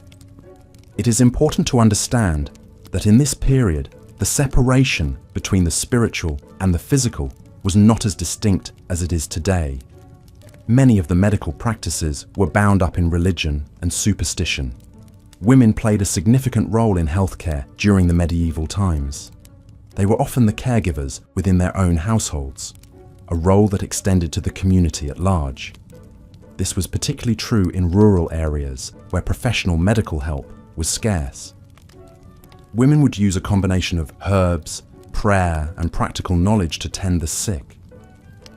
However, in more urban areas, the professional role of the healer began to be monopolized by men, with women often being relegated to the role of assisting in surgeries or acting as midwives.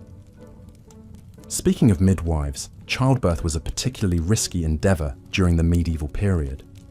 the mortality rate for mothers was high due to complications during delivery and the lack of understanding about hygiene. The birthing process was a community event, often involving female relatives and neighbors, led by the midwife, who was a woman trained in childbirth. The midwife's knowledge was passed down from generation to generation, rather than being academically taught. An interesting aspect of medieval medicine was the belief in wise women. These were women who were believed to have special knowledge or powers to heal. They were often older women, respected and feared in equal measure. They were considered to be in touch with the spiritual world and could use this connection to heal physical ailments. Apart from physical health, mental health was also a concern during the medieval times, although it was not understood in the same way as we understand it today. Conditions that we would now recognize as depression, anxiety, or post-traumatic stress disorder were often attributed to spiritual or demonic influence. Treatments ranged from prayer and fasting to more drastic measures such as exorcism. In the realm of education, opportunities for women were limited. Most women were illiterate, and those who could read and write were usually from the nobility or the church. It was generally believed that women did not need to be educated, as their primary role was to bear and raise children. However, there were exceptions. Some women, particularly those in religious orders, were highly educated. They were able to study art, music, and literature, and some even wrote influential theological works. Despite these restrictions, women found ways to influence and shape their world. They might not have had access to formal education, but they were often skilled in herbalism, weaving, brewing, and a host of other practical skills. They played crucial roles within their communities, often acting as peacemakers, mediators, and counselors. The lives of women during the medieval times were marked by hardship and restrictions, but also by resilience and resourcefulness. They navigated a world that often undervalued them, finding ways to express their creativity, spirituality, and intellect within the constraints placed upon them. As we continue to navigate the experiences of women during this historical period, we will discover that their stories are not just tales of subjugation, but also narratives of resistance, innovation, and strength. In our next section, we will delve into the daily routines and social activities of women in the medieval times, providing a vivid glimpse into their everyday lives. So, close your eyes and let the soothing cadence of history lull you into a peaceful slumber as we prepare to journey further back in time. In the historical tapestry that is the Middle Ages, the thread of women's lives weaves a complex pattern. As we delve deeper into the period spanning from the 5th to the 15th century, we find that the lives of women during these times were far from homogeneous. Their experiences and roles were largely influenced by their social status, geographical location, and the prevailing cultural norms of the time. The roles of women in the medieval period were multifaceted. They were mothers, wives, daughters, and sisters. But they were also business owners, healers, and farmers. The roles they occupied were often determined by their marital status and their lineage.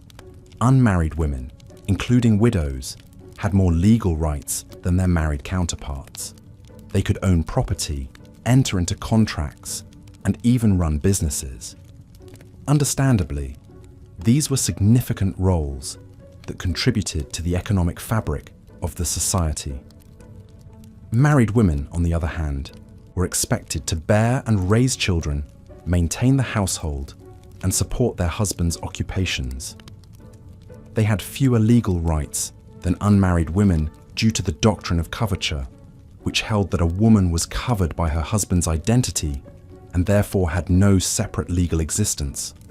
However, this did not mean that they were inactive or unimportant. On the contrary, they played crucial roles in managing their households, which often included overseeing servants, managing finances, and taking care of agricultural duties. Women of noble birth lived lives that were vastly different from those of the lower classes.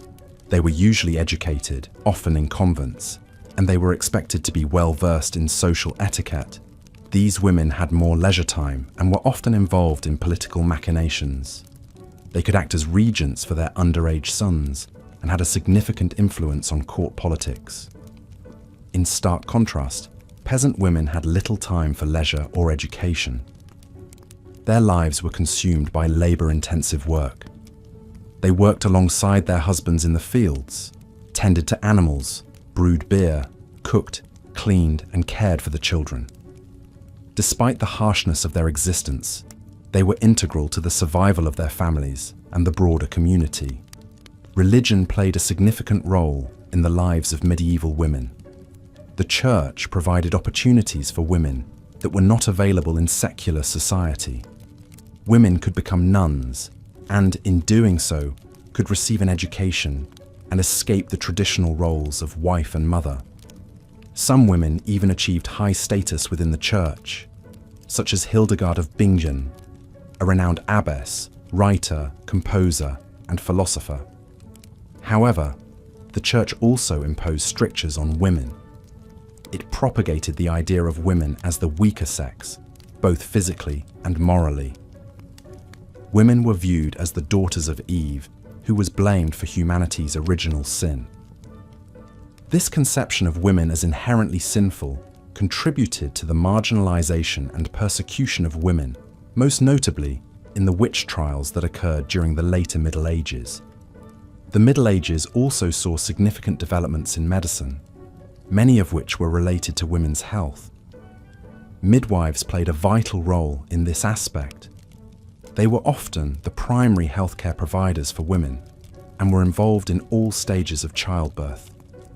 Despite their importance, they were sometimes viewed with suspicion, and their practices were often at odds with the Church's teachings.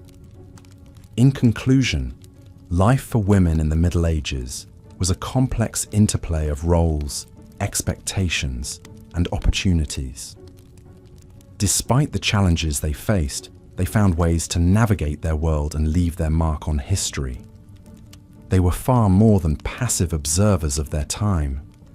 They were active participants, shaping and being shaped by the world around them.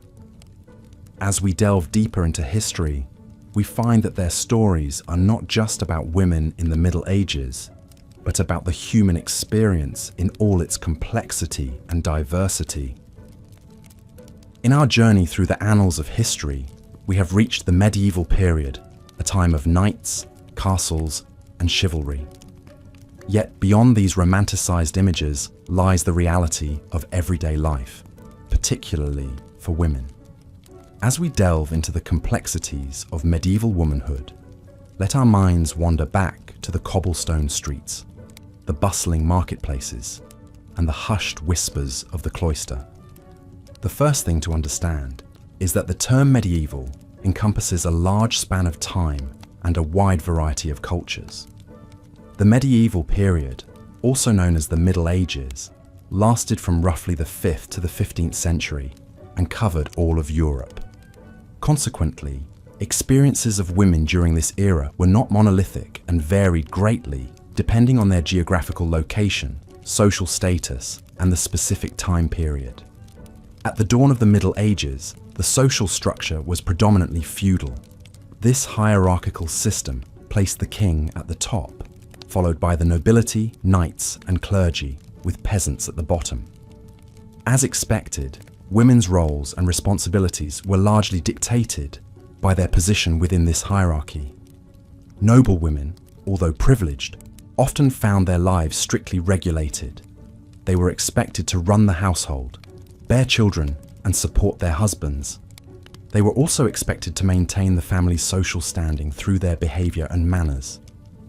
Despite these restrictions, noble women could yield considerable power.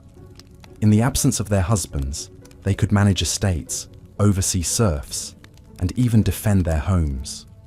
Some, like Eleanor of Aquitaine, became influential political figures in their own right. Knights' wives and daughters had somewhat similar responsibilities as their noble counterparts, but with fewer resources. They learned skills like weaving, brewing, and animal husbandry to support their families. Peasant women arguably had the hardest lives. They worked tirelessly, tending to the fields, caring for livestock, and managing household tasks. Childbirth was a perilous event, with many women dying due to complications. Despite these hardships, they were the backbone of the medieval economy, contributing significantly to agricultural production. In contrast to the secular world, the church offered a different path for women. While the church maintained traditional gender roles, it also provided opportunities for women to lead lives of devotion and service. Women could become nuns, dedicating their lives to prayer and charity. They could also become mystics, theologians, or anchoresses, living a life of seclusion for spiritual purposes. The Middle Ages also saw the rise of beguines, lay religious women who lived in semi-monastic communities. They didn't take lifelong vows, allowing them the flexibility to leave the community if they chose to marry or for any other reason. Education was not a common privilege for women during this era. Noble women might receive some education, often from private tutors or learned family members.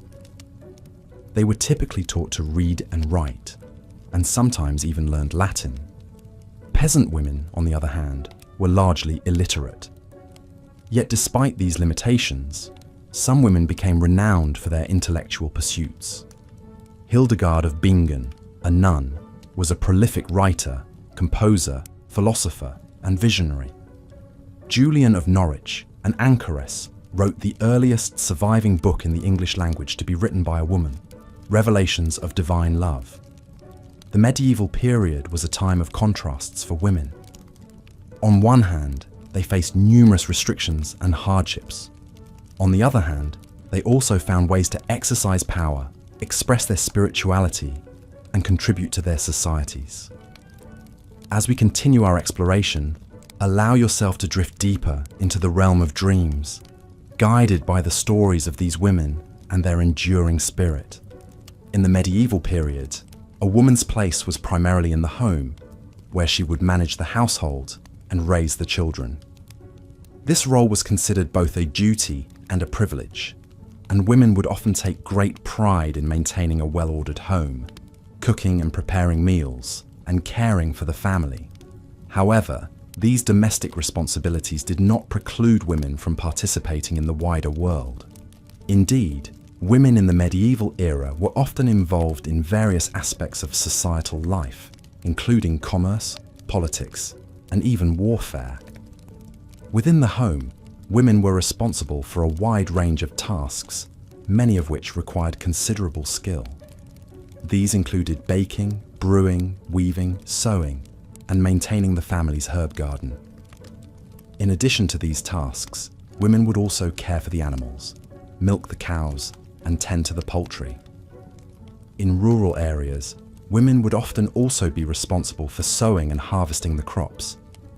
Despite the hard work, many women found great satisfaction in these tasks, and they were often the backbone of the family's economy. In the towns and cities, women were also key players in the medieval economy. They would often run their own businesses, selling goods in the market, or offering services such as laundry or brewing. Some women even became wealthy merchants in their own right, trading in goods such as textiles, spices, and precious metals. These women would often be highly respected in their communities, and they could wield considerable influence. Women also played a significant role in the political life of the medieval world. They could inherit property and titles, and they often acted as regents for their underage sons or absent husbands. Some women rose to positions of great power, such as Eleanor of Aquitaine, who was Queen of both France and England, and Matilda of Tuscany, who was a key player in the politics of Italy. In times of war, women could also play a role. Some, like Joan of Arc, took up arms and led armies into battle. Others, like Berengaria of Navarre, accompanied their husbands on crusade and helped to administer their lands in their absence. Religion was also a major part of women's lives in the medieval era. Many women chose to enter the church as nuns, where they could dedicate their lives to prayer and contemplation. Others, like Hildegard of Bingen, became influential theologians and spiritual leaders. Education was not generally available to women in the medieval era, but there were exceptions. Some noble women were educated by tutors in their homes, learning to read and write, as well as studying subjects such as history and philosophy. A few women even went on to become scholars, writing books and treatises on a variety of subjects. Despite the many roles that women played in the medieval world, it is important to remember that this was still a patriarchal society. Women were generally considered to be inferior to men, and they were often subject to their husband's authority. However, this did not mean that women were powerless. They often found ways to exert influence and achieve their goals, whether through diplomacy, cunning, or force of personality. The lives of women in the medieval period were complex and varied, shaped by their social status, their family circumstances, and the wider cultural and political context in which they lived. They faced many challenges, but they also had opportunities for influence and achievement. Their stories provide a fascinating insight into a world that was very different from our own, but also strikingly similar in many ways. As we delve further into the tapestry of medieval women's lives, we find ourselves in the realm of women in the workforce. It is a common misconception that women during this era were confined to their homes, performing only household chores. But in truth, women participated actively in the medieval economy, often managing their own businesses and trades. Consider the alehouse, a ubiquitous establishment in medieval towns. Brewing and selling ale was a trade dominated by women, known as alewives. These women had an intimate knowledge of fermentation processes and were skilled entrepreneurs. While men were off at war or labouring in the fields, alewives kept the ale flowing, an essential task given that ale was safer to drink than water in a time before modern sanitation. While these women did face criticism and suspicion, often depicted as deceitful or immoral in contemporary literature and art, their economic contribution was undeniable. Similarly, women were also heavily involved in textile production. Spinning, weaving, and sewing were considered women's work, and many women spun wool into yarn at home, a task so common it was often used as a metaphor for women's work in general. But beyond the home, there were also professional female weavers and seamstresses. Some women even ran their own textile workshops, managing apprentices and journeymen, just like their male counterparts. In the bustling markets of medieval towns and cities, women were a common sight. Many were market sellers, hawking everything from food to fabric. They set up their stalls in the market square, shouting out the quality of their goods to anyone who would listen. These women had to be shrewd negotiators, capable of haggling with the best of them. And in an era without standardized weights and measures, they also needed a keen eye to ensure they were not being cheated. But women's work was not confined to these traditionally female occupations. Records show that women worked in a wide variety of trades. There were female bakers, butchers, and fishmongers. There were women who worked in metal trades, as blacksmiths, silversmiths, and pewterers.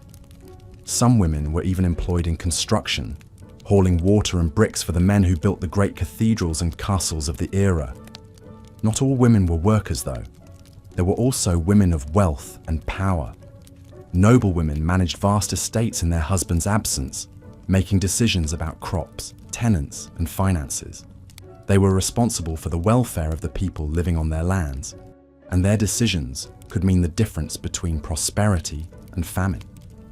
These women had to be skilled administrators and diplomats, navigating the complex social and political waters of the medieval world.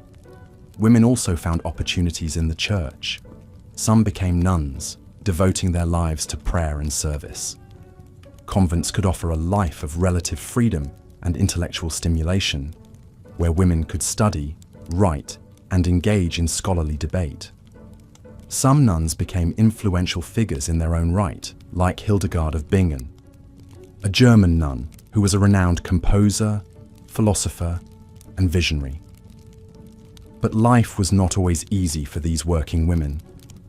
They were paid less than men, and their work was often undervalued. They faced restrictions on their ability to own property or enter into contracts, and they lived in a world where their worth was often defined by their ability to bear children. Yet despite these challenges, they persevered, carving out lives of dignity and purpose. As we reflect on the lives of these medieval women, we are reminded of the diversity and complexity of women's experiences throughout history. They were not just passive figures confined to the domestic sphere. They were workers, entrepreneurs, managers, and scholars. They were active contributors to the economic, social, and cultural life of their communities. And their stories continue to inspire us today as we strive for a world in which all women are valued for their talents and contributions. So, as we drift into the realm of dreams, let us carry with us the image of these remarkable women, the alewives with their bubbling brews, the market sellers with their colourful stalls, the noblewomen with their sprawling estates, and the nuns with their quiet devotion. Let their stories resonate with us, reminding us of the resilience and strength of women throughout the ages. As we close our eyes and surrender to sleep, let us honour these women of the past, and all the women who continue to shape our world today. Good night. As we delve further into the life of women during the medieval times, it becomes increasingly clear that their roles, responsibilities, and experiences were as diverse as they were complex. In this section, we shall explore the lives of women who lived under the feudal system, their involvement in the church, and the ways education and literacy shaped their existence. In feudal societies, women's lives were largely dictated by their social standing. At the very top of the hierarchy were noblewomen who enjoyed certain privileges and responsibilities. They were generally married off at a young age, often for political reasons, or to forge alliances among noble families. Despite the political nature of these marriages, it would be erroneous to assume that noblewomen were merely pawns in these transactions. Many noblewomen played active roles in managing their estates, particularly when their husbands were away, which was often the case during wars or crusades. These women were not only responsible for overseeing the day-to-day operations of the estate, but also for making important decisions that could impact their families and dependents. This gave them a certain degree of power and influence, although it was always within the confines of a patriarchal society. On the other hand, peasant women, who made up a significant portion of the population, lived a life of hard labour.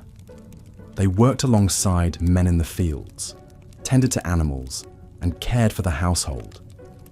Their days were long, and their work was physically demanding. Despite their arduous lives, peasant women, like their noble counterparts, also had a certain level of autonomy.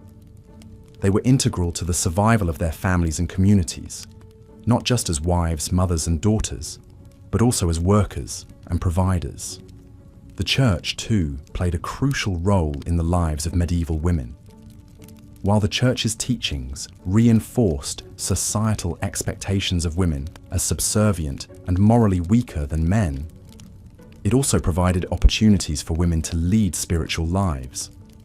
Women could become nuns, taking vows of poverty, chastity, and obedience, and devoting their lives to prayer and service. Convents often served as places of education for women, where they could learn to read and write, and gain knowledge about religion, medicine, and other subjects.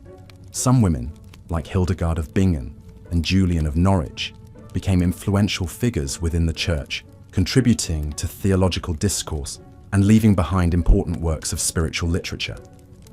Education and literacy were generally limited to the upper classes and the clergy, but there were exceptions. In some areas, particularly in towns and cities, girls might have attended schools run by the church or received private lessons from tutors. Women who were literate often used their skills to manage household accounts, correspond with relatives or business associates, and read for pleasure or spiritual edification. While the majority of women in the Middle Ages were likely illiterate, those who had access to education could exert a certain level of influence within their families and communities. In conclusion, while women in the Middle Ages were undeniably constrained by societal norms and expectations, they also navigated these constraints in ways that allowed them to exert influence, fulfill their responsibilities, and lead meaningful lives. Whether they were noble women managing vast estates, peasant women working tirelessly to provide for their families, or nuns contributing to the spiritual life of their communities, medieval women were not passive spectators, but active participants in their own lives and in the world around them. As we delve further into this fascinating period of history, let's continue to challenge our preconceptions and seek a more nuanced understanding of the lives of women in the medieval times. In the next section, we will explore the role of women in art and culture, their involvement in trade and commerce, and the ways in which they resisted and negotiated societal norms to carve out spaces for themselves. For now, as you drift further into a state of relaxation, let the stories of these resilient women inspire you with their strength, their courage, and their unwavering spirit. In the previous sections, we have explored the general landscape of the lives of medieval women, their roles within the family, and their involvement in the labor force. Now we shall delve deeper into the distinct roles women played in the religious and political landscape of the medieval era. The church was an integral part of medieval society, and women played a significant role in various religious capacities, though their involvement was often overlooked or underestimated. Many women served as nuns, devoting their lives to the pursuit of spirituality. The convent provided a refuge for women from the hardships of the outside world, and for some, it was a space for intellectual growth and personal development. A notable example is Hildegard of Bingen, a German abbess who made significant contributions to music, botany, and theology in the 12th century. Her works are still respected and studied today, and she was ultimately canonized as a saint. Yet the church was not an entirely egalitarian institution. Women were often barred from serving as priests or bishops. They could not give sermons, and their access to religious texts was limited. This did not stop some women from challenging these restrictions. Women like Julian of Norwich and Margery Kempe used mystical experiences as a platform to share their spiritual insights. They wrote about their visions and ideas, taking on the role of spiritual guides, despite the limitations imposed on them. In the political sphere, women's roles were even more complex. Queens and noblewomen wielded considerable influence, often serving as regents during their husbands' or sons' absences. They were involved in diplomacy, maintaining relationships with other nobles and kingdoms, and even leading troops into battle in some instances. Eleanor of Aquitaine was one such powerful queen, who was known for her political acumen and influence. As the queen of both France and England at different times, she played a pivotal role in shaping the politics of the 12th century. However, their political power often hinged on their relationships with men. When their husbands or sons were present, these women were expected to step back into a supporting role. Yet, they were often the power behind the throne, quietly influencing decisions and shaping policy. Common women, on the other hand, had less political influence. They could not hold office or vote, and their voices were often silenced in political matters. However, they still found ways to make their influence felt. Women participated in revolts, petitioned their lords for justice, and even formed guilds to protect their interests. They might not have had formal political power, but they were far from passive. It is important to remember that the experiences of women in the Middle Ages were diverse. While some women were cloistered nuns, others were powerful queens. Some were artisans and labourers, others were wives and mothers. They faced restrictions and challenges, but they also found ways to navigate these limitations and make their voices heard. In religion and politics, As in every aspect of medieval life, women were active participants, shaping the world around them in ways both seen and unseen. In the next section, we will delve into the cultural and social lives of medieval women, exploring their roles as patrons of the arts, their involvement in the world of fashion, and their participation in popular pastimes. As we continue our journey through the Middle Ages, we will gain a deeper understanding of the richness and complexity of women's lives during this era. So, as you close your eyes and prepare to drift into sleep, imagine the bustling streets of a medieval city, the quiet serenity of a convent, or the grandeur of a royal court. Remember the women who lived, loved, worked, and dreamed in these spaces, their stories woven into the tapestry of history. Good night. As we continue our journey through the complex tapestry of women's lives in the medieval era, let's venture into the realm of marriage and family life. This aspect of a woman's existence, like many others during this period, was deeply influenced by societal expectations and the rule of the church. A medieval woman's life was often predestined to follow a certain trajectory. She was expected to marry, bear children, and be under the guardianship of a man, first her father, then her husband. The concept of marriage during the Middle Ages was primarily an economic and strategic arrangement between families rather than a union of love. The woman, often a mere girl by our standards, had little to no say in the matter. Marriages were arranged by the families of the bride and groom, with the primary goal of promoting their social standing or wealth. Dowries, a sum of money or property brought by the bride to her husband upon marriage, were common. The size of the dowry often determined the type of husband a woman could attract.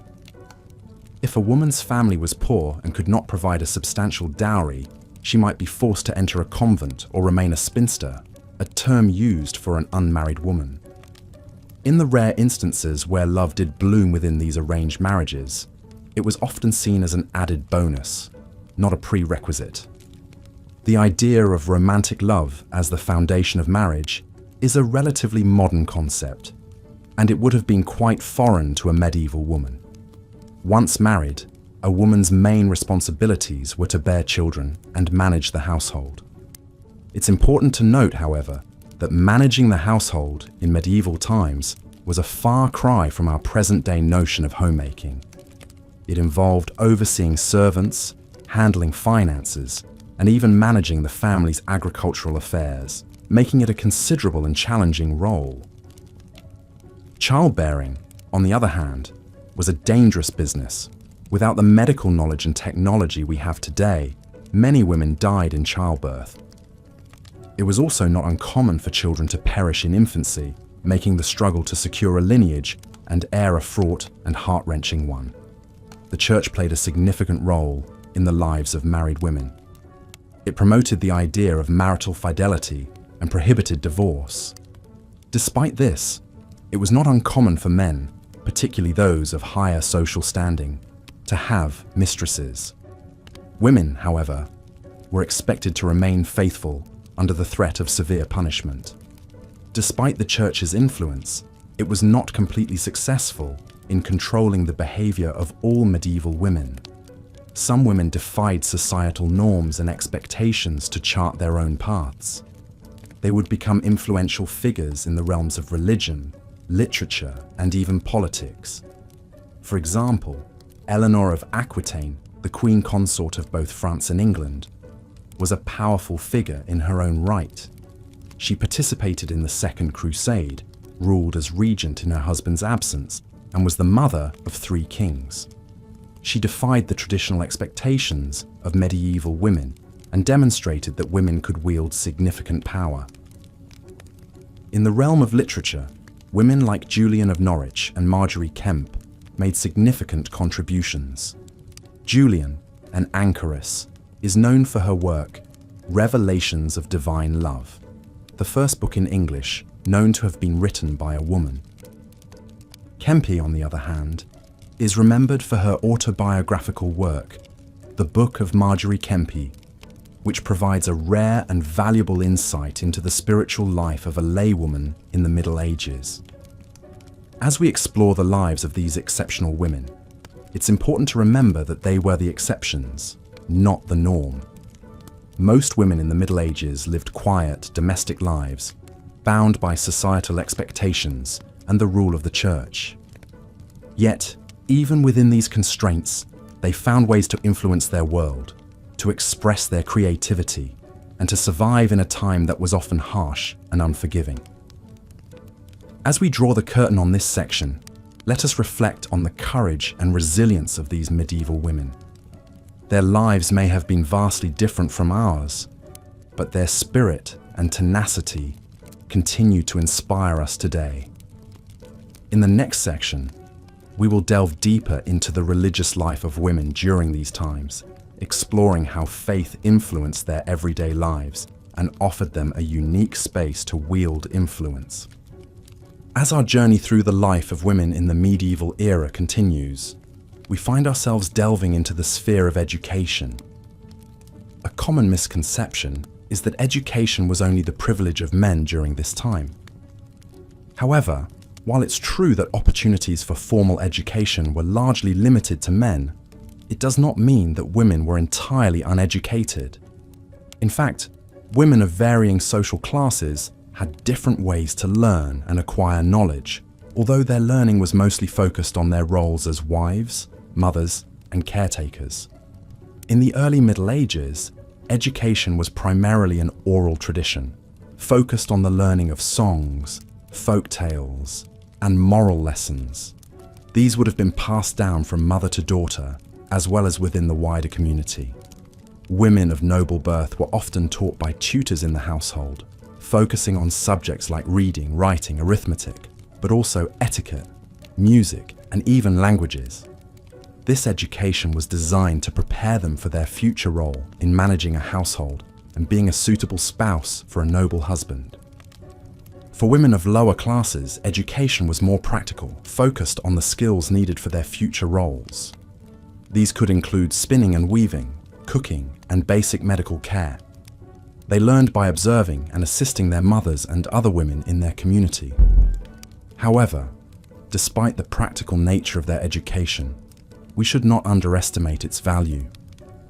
These skills were essential for the survival of the family and the community, and women were respected for their expertise in these areas. In the monastic life, education for women reached a different level. The convent was one of the few places in the Middle Ages where women could receive a formal education. Nuns learned to read and write in Latin, and they studied the Bible and other religious texts.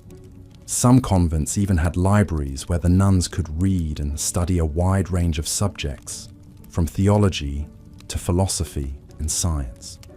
Some of these women became well known for their intellectual achievements. For example, the nun Hildegard of Bingen was a renowned writer, composer, philosopher, and mystic. Her works were influential, both within and beyond the confines of the convent. Yet, as the Middle Ages progressed, the opportunities for women's education began to decline. The rise of universities, which were exclusively for men, meant that formal education became increasingly associated with masculinity. Women were pushed out of the sphere of education, and their roles became more confined to the domestic sphere. This was a step back for women's education, and it would take centuries to regain the ground that had been lost. Despite these setbacks, women continued to learn and to pass on their knowledge. They found ways to circumnavigate the barriers placed in their way, learning from each other and from the world around them. They wrote, they read, they composed, they painted, and they debated, often under the radar of the male-dominated society. In conclusion, while women's education in the medieval ages was undeniably limited compared to that of men, it is important to remember that women were not merely passive recipients of their circumstances. They found ways to learn, to create, and to contribute to their societies. They used their knowledge and skills to navigate a world that was often hostile to them, and in doing so, they left a lasting legacy that still endures today. As we drift further into the night, let us take a moment to appreciate the resilience and resourcefulness of these women. They remind us that learning is not just about formal education, but also about the acquisition of skills, the sharing of wisdom, and the relentless pursuit of knowledge, even in the face of adversity. And so, as we close our eyes and prepare to sleep, let's carry with us the lessons that they have taught us to face tomorrow's challenges with courage and determination. As we continue to delve into the fascinating history of women during medieval times, let us now turn our attention to the significant roles women played in the world of business and trade. It may come as a surprise to some, but during this era, women were not strictly confined to their homes and were, in fact, actively involved in various commercial activities. Despite the numerous challenges and limitations that society placed upon them, women found ways to contribute to the economy and ensure their own financial independence. In many medieval cities, women were common participants in the markets. They were seen selling diverse goods from food to textiles, and sometimes even precious metals. In some cases, women ran their own workshops. These female business owners managed employees, negotiated transactions, and even traveled to other cities to forge trading connections. This was not a small feat, considering the societal constraints that typically limited women's mobility and independence. Perhaps one of the most well-known examples of a successful businesswoman was Dame Juliana Berners. Berners was a 15th century Englishwoman who was rumoured to be the prioress of the Priory of St Mary of Sopwell in Hertfordshire. Aside from her religious duties, Berners was also a prolific writer and businesswoman. She wrote extensively on different subjects such as heraldry, hawking, and hunting. Moreover, she was known for her printing business, which was quite a rarity for women at that time. The guild system also played an essential role in enabling women to participate in commerce. Guilds were associations of artisans or merchants who controlled the practice of their craft in a particular town. Women could become members of these guilds and benefit from the protection and support they offered. In some places, there were even guilds that were specifically for women. These guilds were usually associated with feminine crafts, such as spinning, weaving, or brewing. However, it is important to note that not all women had equal opportunities in the world of business. Women of the lower classes, for example, were often limited to selling goods in the market or working as labourers in workshops. In contrast, women from the upper classes had the resources and connections to establish more lucrative businesses. Moreover, widows had more opportunities compared to other women. This was because, under the law, a widow could inherit her husband's property and continue his business. Many widows took advantage of this and became successful businesswomen in their own right. They were able to maintain their independence and secure a comfortable life for themselves and their children. There were also women who chose to become alewives or female brewers. This was a popular choice because brewing was a task that could be done at home while also attending to other domestic responsibilities. However, alewives often faced negative stereotypes and were frequently accused of dishonest practices. Despite these challenges, the role of women in the medieval economy should not be downplayed. Their contribution was crucial in maintaining the economic stability of their households and communities. There were even instances when women's earnings were the primary source of income for their families. As we have seen, the life of a woman in medieval times was not an easy one. Yet, they found ways to navigate the constraints of their society and carve out their own paths. Whether they were queens, nuns, peasants, or businesswomen, they played pivotal roles in the shaping of their world. Their stories, albeit often overlooked, are an essential part of our history and deserve to be remembered and celebrated. As we slowly drift off to sleep, let us reflect on these brave and resilient women. Their relentless spirit and their ability to rise above the challenges of their time serve as an inspiration for us all. May their stories remind us of the strength and resilience inherent in each of us, ready to be unleashed when faced with life's adversities. With that thought, let us continue to journey through the realm of dreams, guided by the tales of these remarkable medieval women.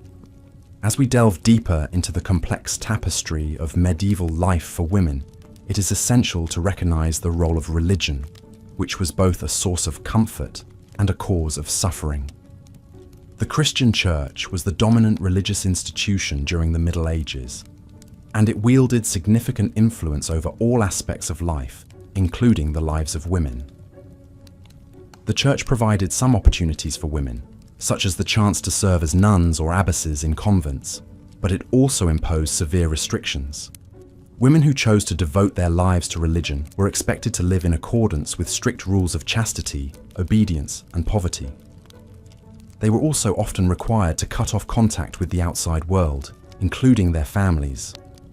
The Church's teachings reinforced the notion that women were inferior to men, both physically and morally, and these attitudes permeated society at large. Despite these considerable obstacles, some women managed to exert influence within the Church. The best-known example is perhaps Hildegard of Bingen, a German Benedictine abbess who lived during the 12th century.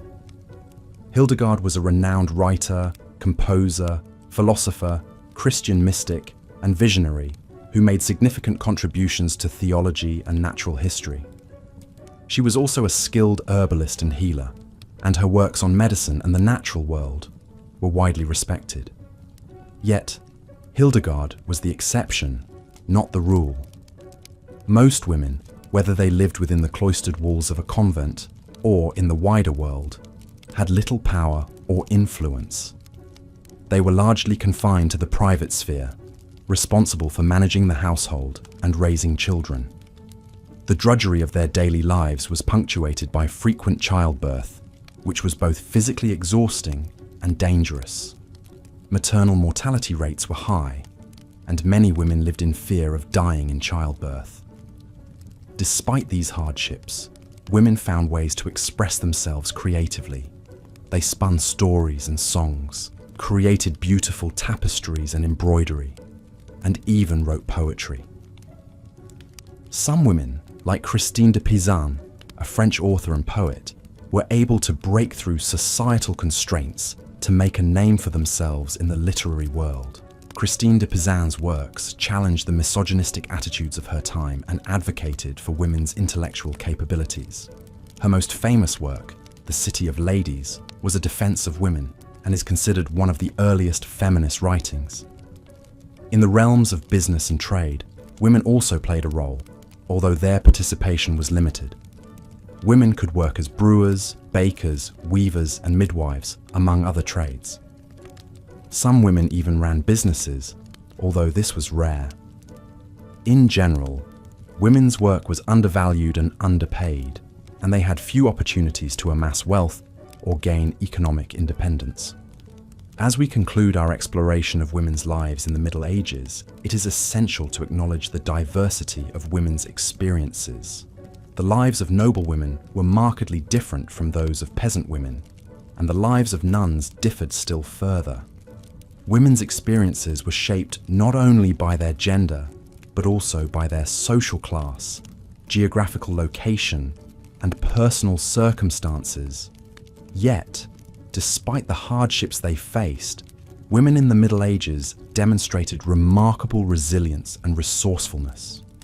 They navigated a society that did not value them as equals, and they found ways to express their creativity, spirituality, and intellect. They cared for their families, ran households, worked, and even ruled. Their stories, often overlooked in conventional histories, provide us with a richer, more nuanced understanding of the Middle Ages. As we drift into the realm of sleep, let us remember the women of the Middle Ages, their struggles, their victories, their everyday lives. Let us honor their resilience, their creativity, and their strength. They were not just passive spectators to history, they were active participants, shaping the world around them in ways both small and significant. Their legacy lives on, echoing through the centuries and touching our lives today.